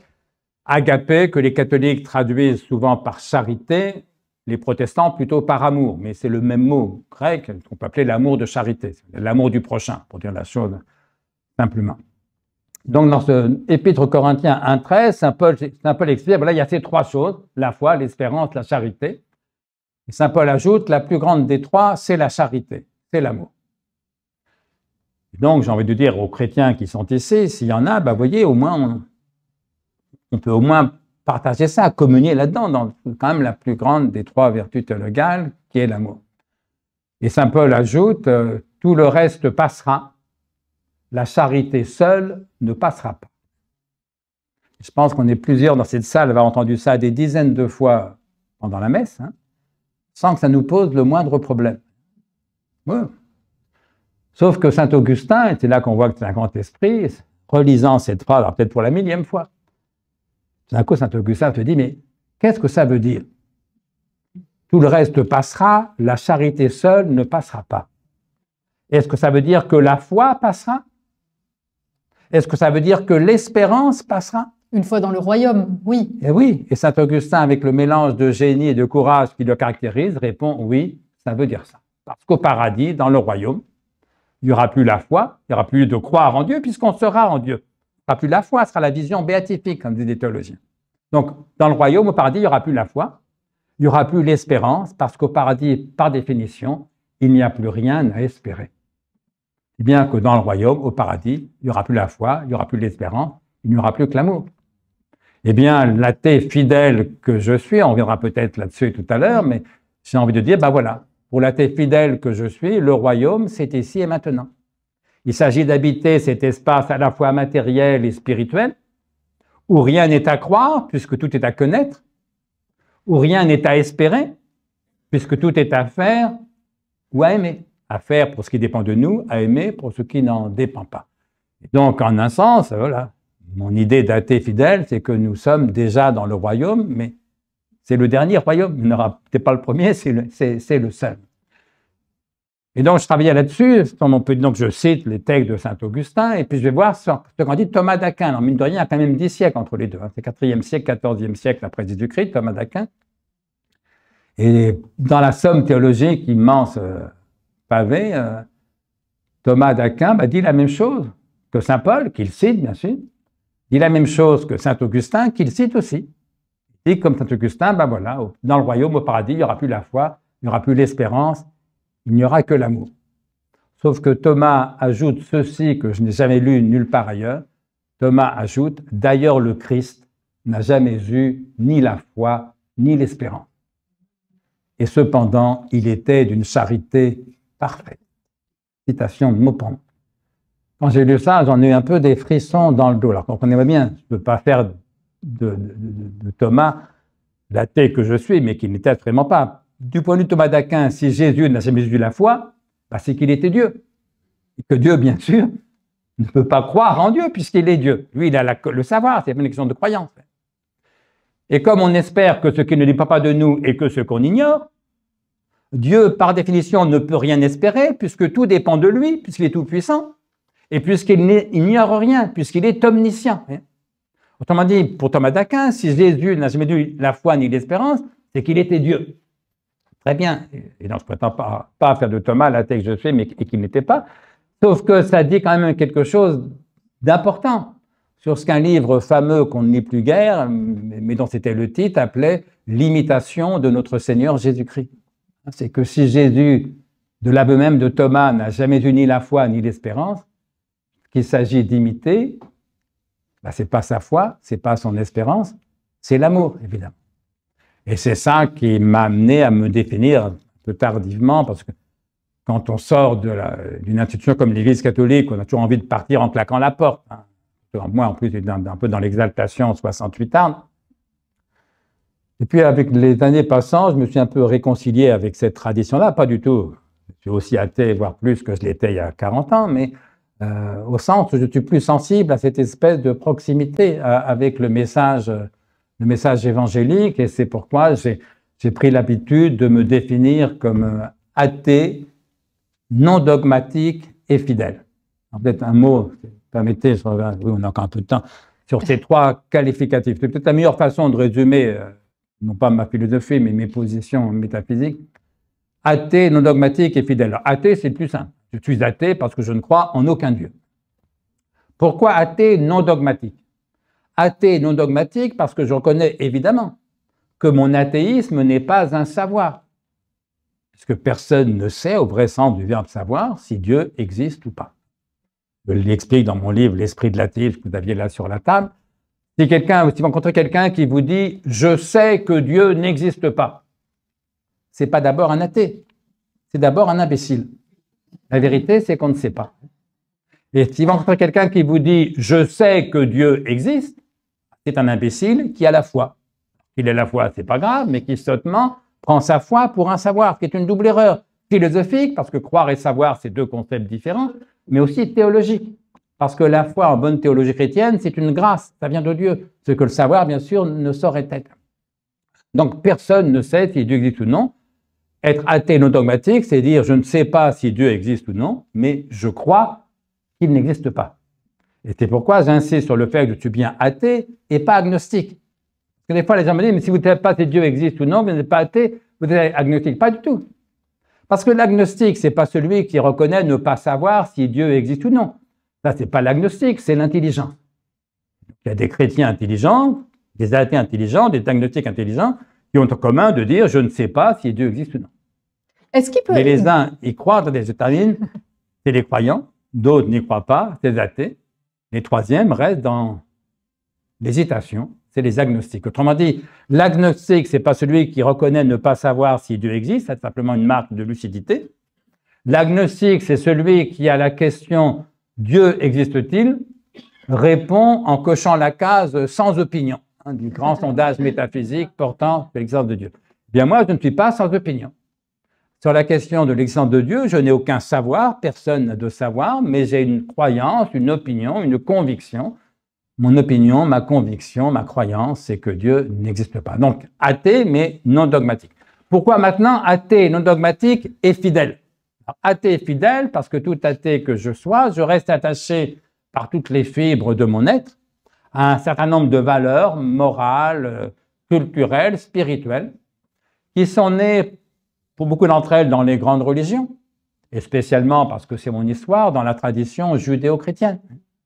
Et je ne vois pas pourquoi le fait de ne plus croire en Dieu, ça m'empêcherait de sentir cette proximité avec le message des évangiles, par exemple. Est-ce qu'il peut exister pour vous une spiritualité sans Dieu? Alors oui, encore un petit peu une autre question, mais c'est quoi la spiritualité? C'est la vie de l'esprit. Et que spiritus en latin, d'où vient le mot spiritualité, spiritus en latin, ça signifie l'esprit. J'ai envie de vous répondre, écoutez, que je sache, les athées n'ont pas moins d'esprit que les autres. Pourquoi auraient-ils moins de spiritualité? Et donc oui, bien sûr, il y a une spiritualité aussi pour les athées. Pour aller plus loin, j'ai envie de dire que la spiritualité, c'est la vie de l'esprit en général, mais en particulier, parce qu'à ce compte-là, vous jouez aux échecs, c'est de la vie de l'esprit, mais on ne rentre pas ça ordinairement dans la spiritualité, vous faites des mathématiques, que sais-je. Ce qu'il y a de spécifique à ce qu'on appelle la vie spirituelle, moi je dis la spiritualité, c'est la vie de l'esprit en général, mais en particulier dans son rapport à l'infini, à l'éternité, à l'absolu. Autrement dit, notre vie spirituelle, c'est notre rapport fini à l'infini, notre rapport temporel à l'éternité, notre rapport relatif, évidemment relatif, à l'absolu. Et ça culmine dans ce qu'on appelle traditionnellement l'expérience mystique. Alors qu'en Occident, on vit surtout dans une relation à un être transcendant qu'on appelle Dieu, il y a des tas de spiritualités, notamment en Asie, qui se vivent dans la pure immanence. Si vous prenez le bouddhisme, le taoïsme, il n'y a pas de Dieu dans le bouddhisme, il n'y a pas de Dieu dans le taoïsme. Mais il y a ces expériences. Je crois que vous pratiquez la méditation aujourd'hui. Oui, voilà, c'est des choses qu'on essaie de vivre dans la méditation, que moi je pratique très régulièrement. Mais ça peut aussi vous tomber dessus par hasard, et ça m'est arrivé. C'est ce que les psychologues, dans le langage d'aujourd'hui, appellent des états modifiés de conscience.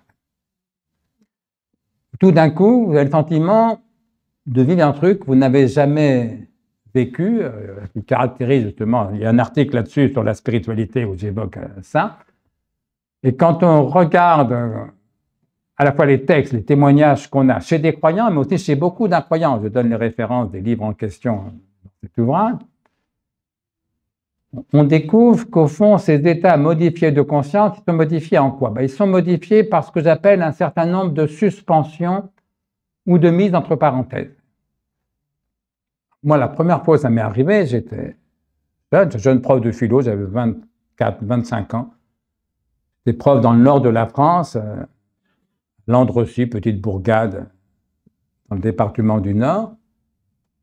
Et un soir, je mangeais dans l'unique restaurant de cette petite ville avec quelques amis et collègues. Et puis le soir, après le dîner, on va se promener un peu dans la forêt. Une forêt qui jouxtait cette petite ville.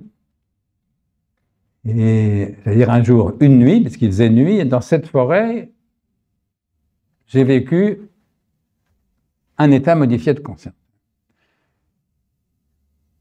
Alors je dis, cet état modifié de conscience, il se caractérise par un certain nombre de suspensions, de mises entre parenthèses. Première suspension, suspension du déjà connu, du déjà pensé, comme dit Krishnamurti, de la trompeuse banalité de tout. Par exemple, quand vous êtes venu ici pour cette soirée, vous êtes sorti de chez vous, ou de votre bureau, peu importe, le monde entier était là. Je suis certain que ça n'a surpris personne. Je vous rassure, moi non plus, je suis sorti de l'hôtel, le monde entier était là, ça m'a fait ni chaud ni froid. Et quand on y pense, c'est dingue ça. Si le monde entier, ça ne suffit pas à vous étonner, et pensant qu'est-ce qui pourrait vous étonner? Eh bien, cette nuit en forêt, il faisait beau, il y avait les étoiles, évidemment. Que le monde entier soit là, ça m'a paru bouleversant, totalement surprenant. Suspension du déjà connu, c'est ce que j'appelle le mystère. Alors, les philosophes vont dire, bah oui, c'est la grande question de Leibniz, pourquoi y a-t-il quelque chose plutôt que rien? Oui, sauf que je ne me posais aucune question. Parce que deuxième suspension, ma suspension, mise entre parenthèses, de toutes les questions, de tous les problèmes, de toutes les interrogations. C'est ce que j'appelle l'évidence. Eh bien, vivre à la fois, simultanément, de façon indissociable, le mystère et l'évidence, c'est déjà un état modifié de conscience. Et puis, suspension du discours, du logos, comme disaient les Grecs. Le plus souvent, nous sommes séparés du réel par les mots qui nous servent à le dire, à l'interpréter, à le rationaliser ou à nous en protéger. Là, tout d'un coup, il n'y avait plus de mots. Il n'y avait plus que le réel. Suspension du discours, c'est ce que j'appelle le silence. Suspension du manque. Parce que le plus souvent, nous passons notre temps à courir après quelque chose qui nous manque. Un peu plus d'argent, un peu plus d'amour, un peu plus de pouvoir, un peu plus de temps, que sais-je.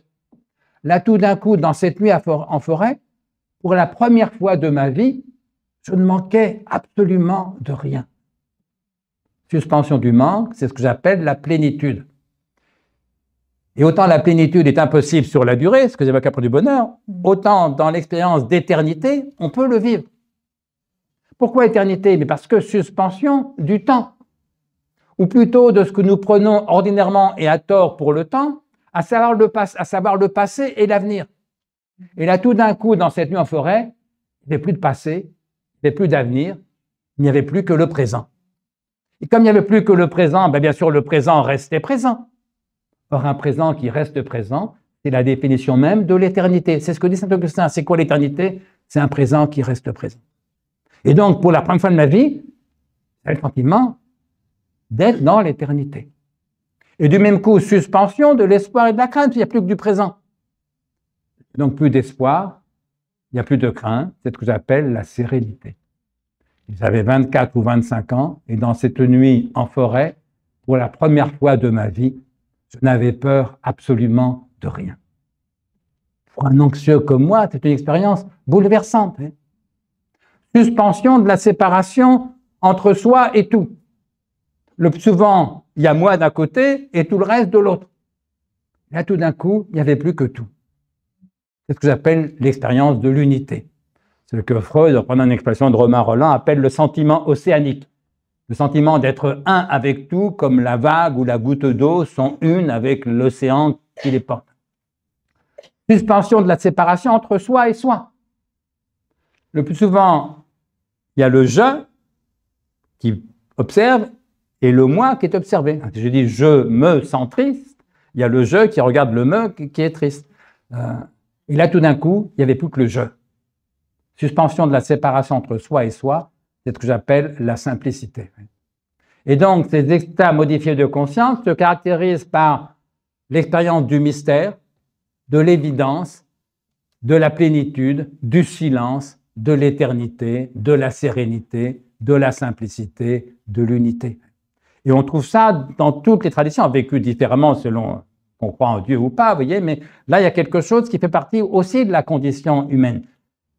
Et ce que j'ai vécu là, c'est ce que Spinoza appelle la béatitude, qui est pas la félicité, qui dans la durée n'existe pas, mais qui est une espèce d'expérience comme libérée de l'ordre du temps. C'est un peu le temps retrouvé chez Proust, pour ceux qui ont lu Proust davantage que Spinoza. Et donc, de 25 ans, moi j'étais jeune prof de philo dans cette forêt du nord de la France, j'étais bouleversé. Un état, j'avais jamais de ma vie été heureux à ce point.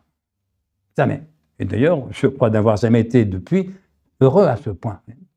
Et donc, j'étais totalement bouleversé. Mes amis étaient à 15 mètres devant. Tout d'un coup, je me dis, mais bon sang, c'est ce que Spinoza appelle l'éternité. Cela l'a fait cesser à l'instant. Parce que les mots revenaient, les concepts, les arguments, les interrogations. Ça. Donc, ça l'a fait cesser à l'instant, et en même temps, j'avais raison. Oui, c'est bien ce que Spinoza appelle l'éternité. Quand Spinoza écrit dans l'Éthique, à la dernière partie de l'Éthique, nous sentons et expérimentons que nous sommes éternels.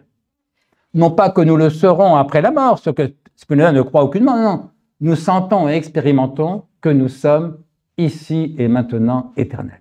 Et bien dans cette nuit en forêt, pour la première fois de ma vie, mais ça ne m'est pas arrivé 100 fois depuis, il m'est arrivé d'expérimenter cette éternité, ce moment de plénitude, de simplicité, d'unité, de bonheur, et ça fait partie aussi de la spiritualité. Venons-en peut-être à votre dernier livre pour encore quelques questions avant de terminer. Il s'intitule donc « L'opportunité de vivre ».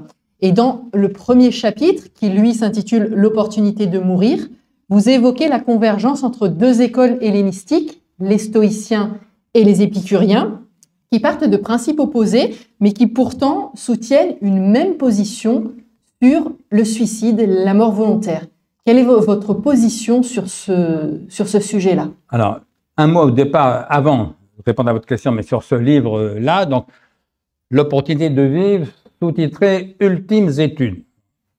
Je précise un point, ça ne veut pas dire que je n'écrirai plus. Ce que j'explique dans l'avant-propos, c'est que moi, j'aime les formes brèves. Hein.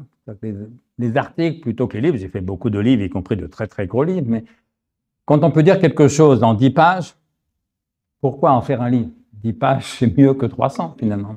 Donc j'aime les formes brèves, mais la seule façon de leur donner un peu de pérennité dans le temps, c'est de les rassembler sous forme de livres et donc de faire ce qu'on appelle des recueils d'articles.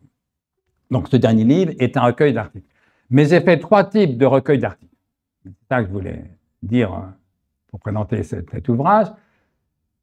Il y a des articles très brefs, 2-3 pages, le plus souvent publiés dans des magazines, et souvent commentant l'actualité. C'est ce que j'ai appelé, reprenant le mot du philosophe Alain, des propos. Alain a inventé un genre littéraire et philosophique qui s'appelle le propos. Le propos, c'est quoi? C'est ériger l'entrefilet journalistique à la hauteur de la métaphysique, comme disait joliment Alain. C'est ce que j'essaie de faire, donc j'ai fait, je crois, 3 recueils de propos comme ça. Donc les articles les plus brefs et en général commentant l'actualité, j'appelle ça des propos. D'autres articles un peu plus longs, 10 pages, 15 pages, 20 pages, que j'appelle des impromptus. Et là, la clé des champs, par exemple. Voilà, la clé des champs et autres impromptus. Alors, impromptu, j'emprunte le mot à Schubert. Je vénère Schubert. C'est quoi un impromptu chez Schubert en particulier? C'est un morceau de musique accessible, plutôt grand public. C'est pas forcément facile à jouer, mais c'est pas non plus très difficile à jouer, d'après ce que me disent mes amis pianistes. Donc, c'est de la musique facile d'accès et légèrement mélancolique. Et moi, j'ai appelé impromptu des textes comme ça, très subjectifs, plutôt littéraires et légèrement mélancoliques, parce que je suis effectivement de tempérament plutôt mélancolique. Donc, ça, c'est ce que j'appelle les impromptus, et j'ai fait, je crois, 2 ou 3 recueils encore d'impromptus, dont le dernier, c'est effectivement La clé des champs et autres impromptus. Et puis, le troisième type de texte, d'article, c'est ce que j'appelle des études. Alors là, j'emprunte le mot à Chopin, évidemment. Des études, c'est quoi? C'est des textes plus longs, plus techniques. Hein. Dans le mot étude, il y a l'idée de travail. Donc, c'est un texte un peu austère. Hein. Pour ceux d'entre vous qui n'ont lu aucun de mes livres, ne commencez pas par celui-ci. Plus ardu, disons-nous. C'est un livre que j'aime beaucoup, mais voilà, c'est un livre un peu austère. C'est un peu près de le concevoir comme un travail, avec beaucoup de références, beaucoup de notes en bas de page. Voilà, ça, c'est ce que j'appelle des études. Et pourquoi j'ai mis ce sous-titre « Ultimes études » parce que voilà, je trouve qu'à 73 ans, je n'ai plus l'âge de faire des études, si je veux dire, et quitte à écrire encore ce que je pense que je ferais, j'aime mieux écrire des textes plus libres, plus personnels et portant moins sur l'histoire de la philosophie, qui est le cas de celui-ci. Même si, en même temps, l'histoire de la philosophie, ça fait partie de la philosophie, parce que justement, quand on pense tout seul, on pense mal. Et donc, la seule façon d'apprendre à philosopher, c'est de lire les grands philosophes du passé. Au fond, c'est ça que j'appelle les études. Vous savez, Malraux écrit quelque part, c'est dans les musées qu'on apprend à peindre. Ah oui, si vous voulez devenir peintre, allez au musée, copier les grands maîtres. Et moi, j'ai dit de même, c'est dans les livres de philosophie qu'on apprend à philosopher. Mais simplement, autant un jeune peintre de 20 ou 30 ans qui va au Louvre, au musée, copier des Cézanne, il a raison, c'est comme ça qu'on apprend le métier. Un peintre de 73 ans, ce qui est mon âge, qui passerait sa vie au Louvre à copier les toiles des grands maîtres, on va lui dire, tu n'as plus l'âge de faire des études. Et c'est pourquoi j'ai sous-titré ça, Ultimes études. Je crois que vous avez dit, pardon, que depuis 50 ans, c'est la première fois que vous n'avez pas de projet d'écriture en cours. Oui, enfin, voilà, ça ne veut pas dire que je n'écrirai plus, mais c'est vrai que pour la première fois depuis 50 ans, vous avez raison, je n'ai aucun livre en cours, que je sois en train d'écrire, ni même en projet. Et ça, c'est très étonnant, parce que ça ne m'est jamais arrivé depuis, oui, 50 ans. D'ailleurs, des fois, je trouve ça un peu déstabilisant. Hein. D'autres fois, je trouve ça délicieux. Ça dépend des moments. Il y a des bons jours et des mauvais jours. Mais enfin, c'est le cas. Mais j'ai envie de dire, parce que souvent, les journalistes ou mes amis, ça les inquiète. Hein. Il n'y a plus de livres en cours. Mais c'est une très bonne nouvelle. Hein. Parce que moi, j'ai le sentiment que j'ai dit ce que j'avais à dire. Quand je vois mes amis ou les journalistes qui s'inquiètent de ça, mais je leur dis, mais au contraire. Si à 73 ans, je vous disais, écoutez, je n'ai pas réussi à dire ce que je voulais dire, là, ça serait un échec. Moi, c'est tout le contraire. J'ai réussi, en gros, à dire ce que je voulais dire. Je pense que je l'ai assez bien dit. Ben voilà, j'ai fait le job, j'ai fait mon boulot. Ça ne veut pas dire que je n'écrirai plus. Mais ça veut dire que d'évidence, l'essentiel de mon œuvre, elle est derrière moi et c'est plutôt une bonne nouvelle. Mieux vaut avoir publié une trentaine de livres, les 8000 pages que vous évoquiez, mieux vaut les avoir derrière soi que devant. Un gars de 30 ans qui se dit, si je m'étais dit à l'époque, il faut que j'écrive 8000 pages, bordel, ça va être lourd. Non, donc voilà, donc c'est vrai que je n'ai aucun livre en cours ni en projet. C'est pas triste, c'est bien. Ça veut pas dire que je n'écrirai plus, mais ça veut dire que la question est ouverte et ça n'a pas tellement d'importance en vérité. Alors, quant à la fin de vie, si je veux dire, c'est vrai que... Alors, pourquoi donc le sous-titre, c'est Ultimes études, le titre, c'est L'opportunité de vivre. Ben, c'était un recueil d'articles, et je trouve que le premier article, c'est un texte qu'on m'avait demandé pour un colloque en Suisse, à Genève, sur le suicide. Les organisateurs du colloque, qui étaient des universitaires, m'avaient demandé de faire un exposé sur le suicide chez les stoïciens. J'avais accepté, j'ai simplement suggéré de traiter aussi le suicide chez les épicuriens, c'est les deux grandes écoles ennemies, opposées de la Grèce hellénistique. Ça m'amusait de comparer leurs pensées. Et comme donc les épicuriens et les stoïciens, c'est vraiment les frères ennemis de la pensée grecque, ils sont d'accord sur rien. Sauf sur le suicide. Et qu'est-ce qu'ils disent sur le suicide? Ben, ils disent, écoutez, c'est pas une question de principe, c'est une question d'opportunité. Autrement dit, ça dépend des moments.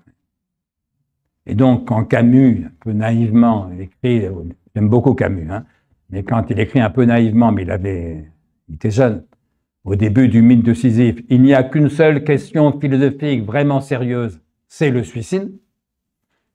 Les stoïciens lui diraient, mais c'est pas du tout la seule question philosophique vraiment sérieuse, c'est peut-être même pas la question principale, mais surtout, Albert, ça dépend des moments. Des moments où il est parfaitement raisonnable de se suicider, il y a des moments où il faudrait être vraiment con pour se suicider.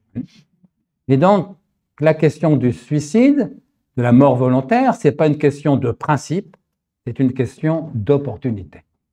Et ça me frappait parce que moi qui me bats depuis 40 ans pour la légalisation de l'euthanasie et du suicide assisté, des dizaines de fois, des opposants à ces deux légalisations me disent « Vous avez choisi la mort, moi j'ai choisi la vie. » Mais non, personne n'a choisi la mort. Tout le monde préfère vivre, évidemment. Simplement, quand on aime la vie et la liberté, on préfère pouvoir éventuellement, si on le souhaite, au moment où on le souhaite, choisir d'en finir.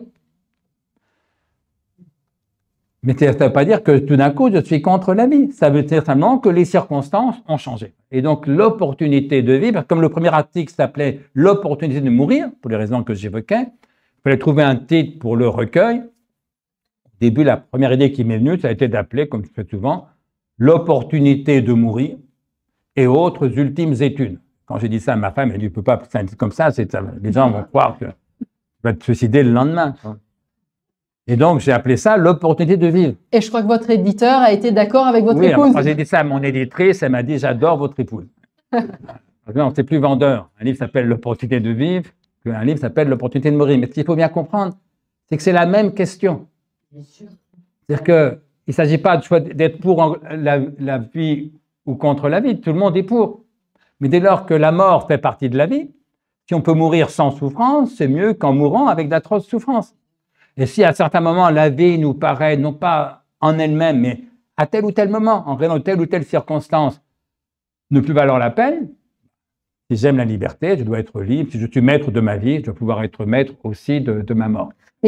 S'agissant de la mort volontaire, j'en parle davantage, petite parenthèse, dans le recueil d'impromptus qui s'appelle La clé des chants et autres impromptus, parce que justement, le premier texte dans La clé des chants, qui s'appelle lui-même, le premier article s'appelle La clé des chants, est une formule que j'emprunte à Montaigne, parce que Montaigne, qui pense comme moi qu'on a le droit de mettre fin à ses jours si on le souhaite, Montaigne écrit joliment dans les essais « Le plus beau cadeau que nature nous ait fait, c'est de nous avoir laissé la clé des champs. » La clé des champs, c'est-à-dire le droit de s'en aller.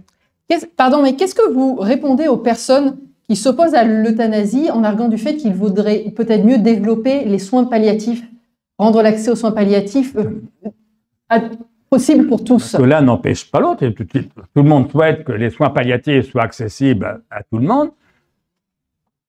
Et je souhaite, 8 Français sur 10 souhaitent que l'euthanasie volontaire, donc à la demande du patient, il ne s'agit pas d'euthanasier les gens qui ont envie de vivre, évidemment, mais que l'euthanasie volontaire, celle qui est demandée par le patient, et l'assistance au suicide soit aussi autorisée. Et donc, si je suis atteint d'un cancer, je souffre atrocement, si les soins palliatifs font que j'ai plus mal, et que je peux regarder la télé tranquillement et parler avec mes amis, ça peut durer. Mais si les soins palliatifs n'arrivent pas à compenser la souffrance, ou simplement si je suis tellement handicapé. C'est vrai que le bon exemple, c'est le jeune Vincent Humbert, 20 ans. Il avait 20 ans. Accident de moto, il est paralysé des 4 membres, aveugle, muet. Il ne peut plus bouger que le pouce de la main droite. C'était comme ça qu'il a réussi à exprimer. Il met un alphabet, il clique 4 fois, enfin, il bouge 4 fois son pouce, c'est la 4e lettre de l'alphabet, donc il faut 1 heure pour faire 3 phrases, mais il supplie sa mère de mettre fin à ses jours. Et sa mère, avec l'aide d'un médecin, a accepté. J'aurais fait pareil si l'un de mes filles, dans la même situation, m'avait demandé la même chose. Ce qu'il faut bien comprendre dans le cas du jeune Vincent Humbert, c'est que il n'était pas en fin de vie. Son espérance de vie était de 70 ans. Mais paralysé des 4 membres, aveugle et muet, il préférait en finir. S'il avait dit à sa mère « je veux vivre », mais bien sûr, il fallait tout faire pour qu'il vive dans les meilleures conditions possibles. Mais c'est dur quand on est paralysé des 4 membres, aveugle et muet. Mais il fallait tout faire. Mais dès lors qu'il voulait, lui, en finir, au nom de quoi refuser de satisfaire cette demande. Et donc sa mère, par amour, a accepté, et avec l'aide d'un médecin, de le faire mourir. J'aurais fait la même chose à la place de sa mère, et j'aurais demandé la même chose à la place du jeune Vincent Humbert. Et donc c'est une question d'opportunité, et donc ça dépend des gens. Si, parler des 4 membres, vous préférez vivre, il faut faire en sorte que nos médecins vous aident à vivre dans les moins mauvaises conditions possibles. Est-ce qu'il n'y a si pas vous préférez un risque en finir, il faut faire en sorte que vos médecins aient le droit de vous aider à en finir. Et c'est pourquoi il faut distinguer l'euthanasie de l'assistance au suicide. Le rituel même, on meurt. Et dans les 2 cas, on meurt volontairement, puisque là, je parle de l'euthanasie volontaire, celle qui est demandée par le patient. La différence, c'est que l'euthanasie, c'est le médecin qui pousse la seringue. Et ça, sincèrement, ils n'ont pas envie. Et beaucoup de médecins m'ont dit, je les comprends bien, j'ai pas fait médecine pour tuer les gens. La différence avec le suicide assisté, c'est que le médecin vous fait une ordonnance, vous avez le produit létal, vous prenez le comprimé et vous l'avalez vous-même. Et donc, c'est pas le médecin qui pousse la seringue, c'est pas lui qui vous tue, c'est vous qui décidez d'en finir. On est bien que psychologiquement, ça change pas grand-chose pour le patient, il meurt dans les deux cas, mais ça change beaucoup de choses pour le soignant. Et donc, dans tous les cas où le suicide assisté est possible, et là où il est demandé par le patient, il faut bien sûr privilégier le suicide assisté plutôt que l'euthanasie. Or, ces cas, c'est 95% des cas.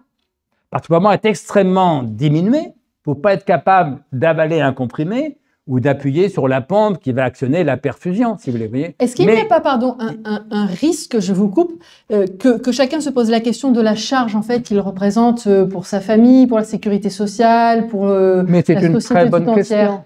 C'est une très bonne question. Alors les médecins me disent qu'en gros, l'argent que vous et moi, nous allons coûter à la Sécu, sur toute votre vie, sur toute notre vie, on va lui en coûter la moitié, 50%, pendant les 6 derniers mois de notre vie. Sincèrement, c'est pas raisonnable. C'est pas raisonnable. Il faut rappeler qu'il y a 9 millions d'êtres humains qui meurent de faim chaque année, dont 3 millions d'enfants dans le monde. 3 millions d'enfants meurent chaque année de faim dans le monde. Et on va coûter la moitié de ce qu'on coûte à la Sécu pour toute une vie, pour 6 mois d'agonie. Ça serait 6 mois de bonheur.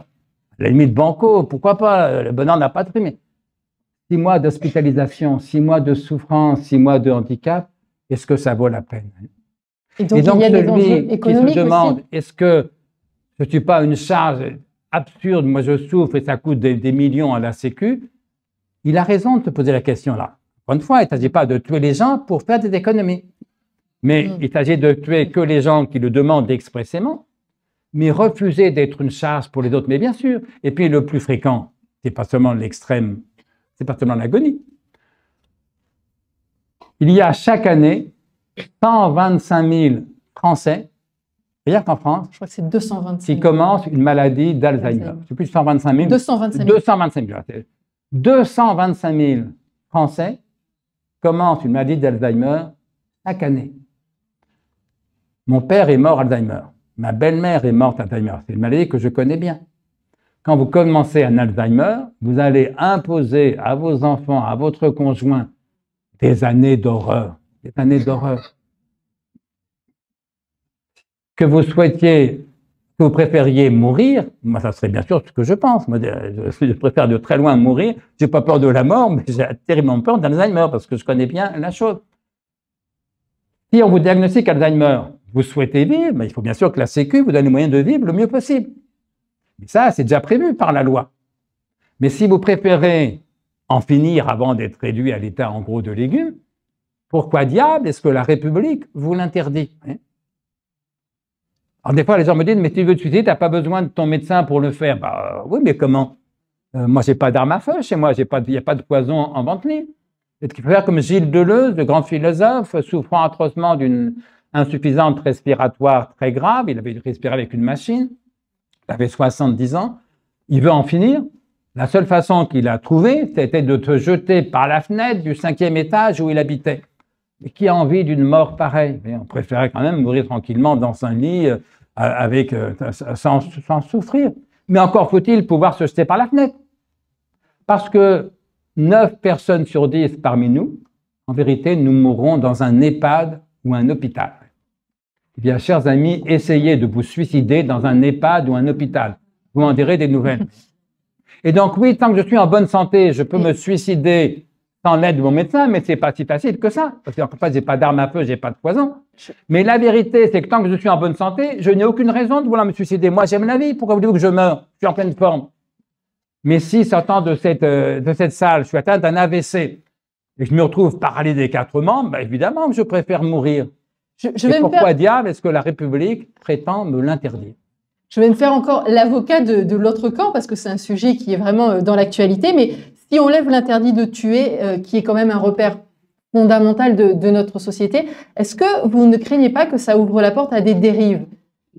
Par exemple, comme d'autres pays, je crois le Canada, la Belgique, qui ont... Ça, c'est ce que disent les adversaires de l'euthanasie. Voilà, oui, c'est pour ça que je vous pose la question. En vérité, au Canada, ça se passe très bien. Il y a eu un très beau film qui a été projeté sur Antenne 2 il y a quelques mois sur l'euthanasie au Québec. Et ça se passe admirablement. Et en Belgique aussi. Le Canada et la Belgique ne sont pas moins civilisés que nous. Non, simplement, c'est le sens, à mon avis, de l'histoire. Les seules vraies réticences, ça, en vérité, viennent des grandes religions. Des chrétiens, par exemple. Les chrétiens, les musulmans, les juifs religieux, mais rassurez-vous, il y a des chrétiens ici, personne ne veut vous euthanasier. Vous êtes parfaitement libre de continuer à vivre autant que vous le voulez. Et encore une fois, moi, j'aime la vie, je souhaite mourir le plus tard possible, et je ne tiens pas spécialement à être euthanasié. Pour tout vous dire, je préfère mourir dans mon sommeil, peinard, tranquille, sans déranger personne. Oui, mais si je me trouve parler des 4 membres, si je commence une maladie d'Alzheimer, et que je préfère en finir, au nom de quoi est-ce que la République prétend m'en empêcher? C'est ça la question. Moi, je suis un libéral, je suis pour la liberté, et liberté de vivre. Et c'est vrai que le droit de vivre est bien plus important que le droit de mourir, mais puisqu'on va tous mourir, question non pas de principe, mais d'opportunité, ça dépend des circonstances. Mais il y a des moments où je pense en effet que la mort peut valoir mieux que la vie. C'est à chacun d'en décider pour son compte en fonction des circonstances, et c'est pourquoi l'opportunité de mourir fait partie de l'opportunité de vivre. Mais la question principale, c'est bien sûr pas la mort, c'est la vie.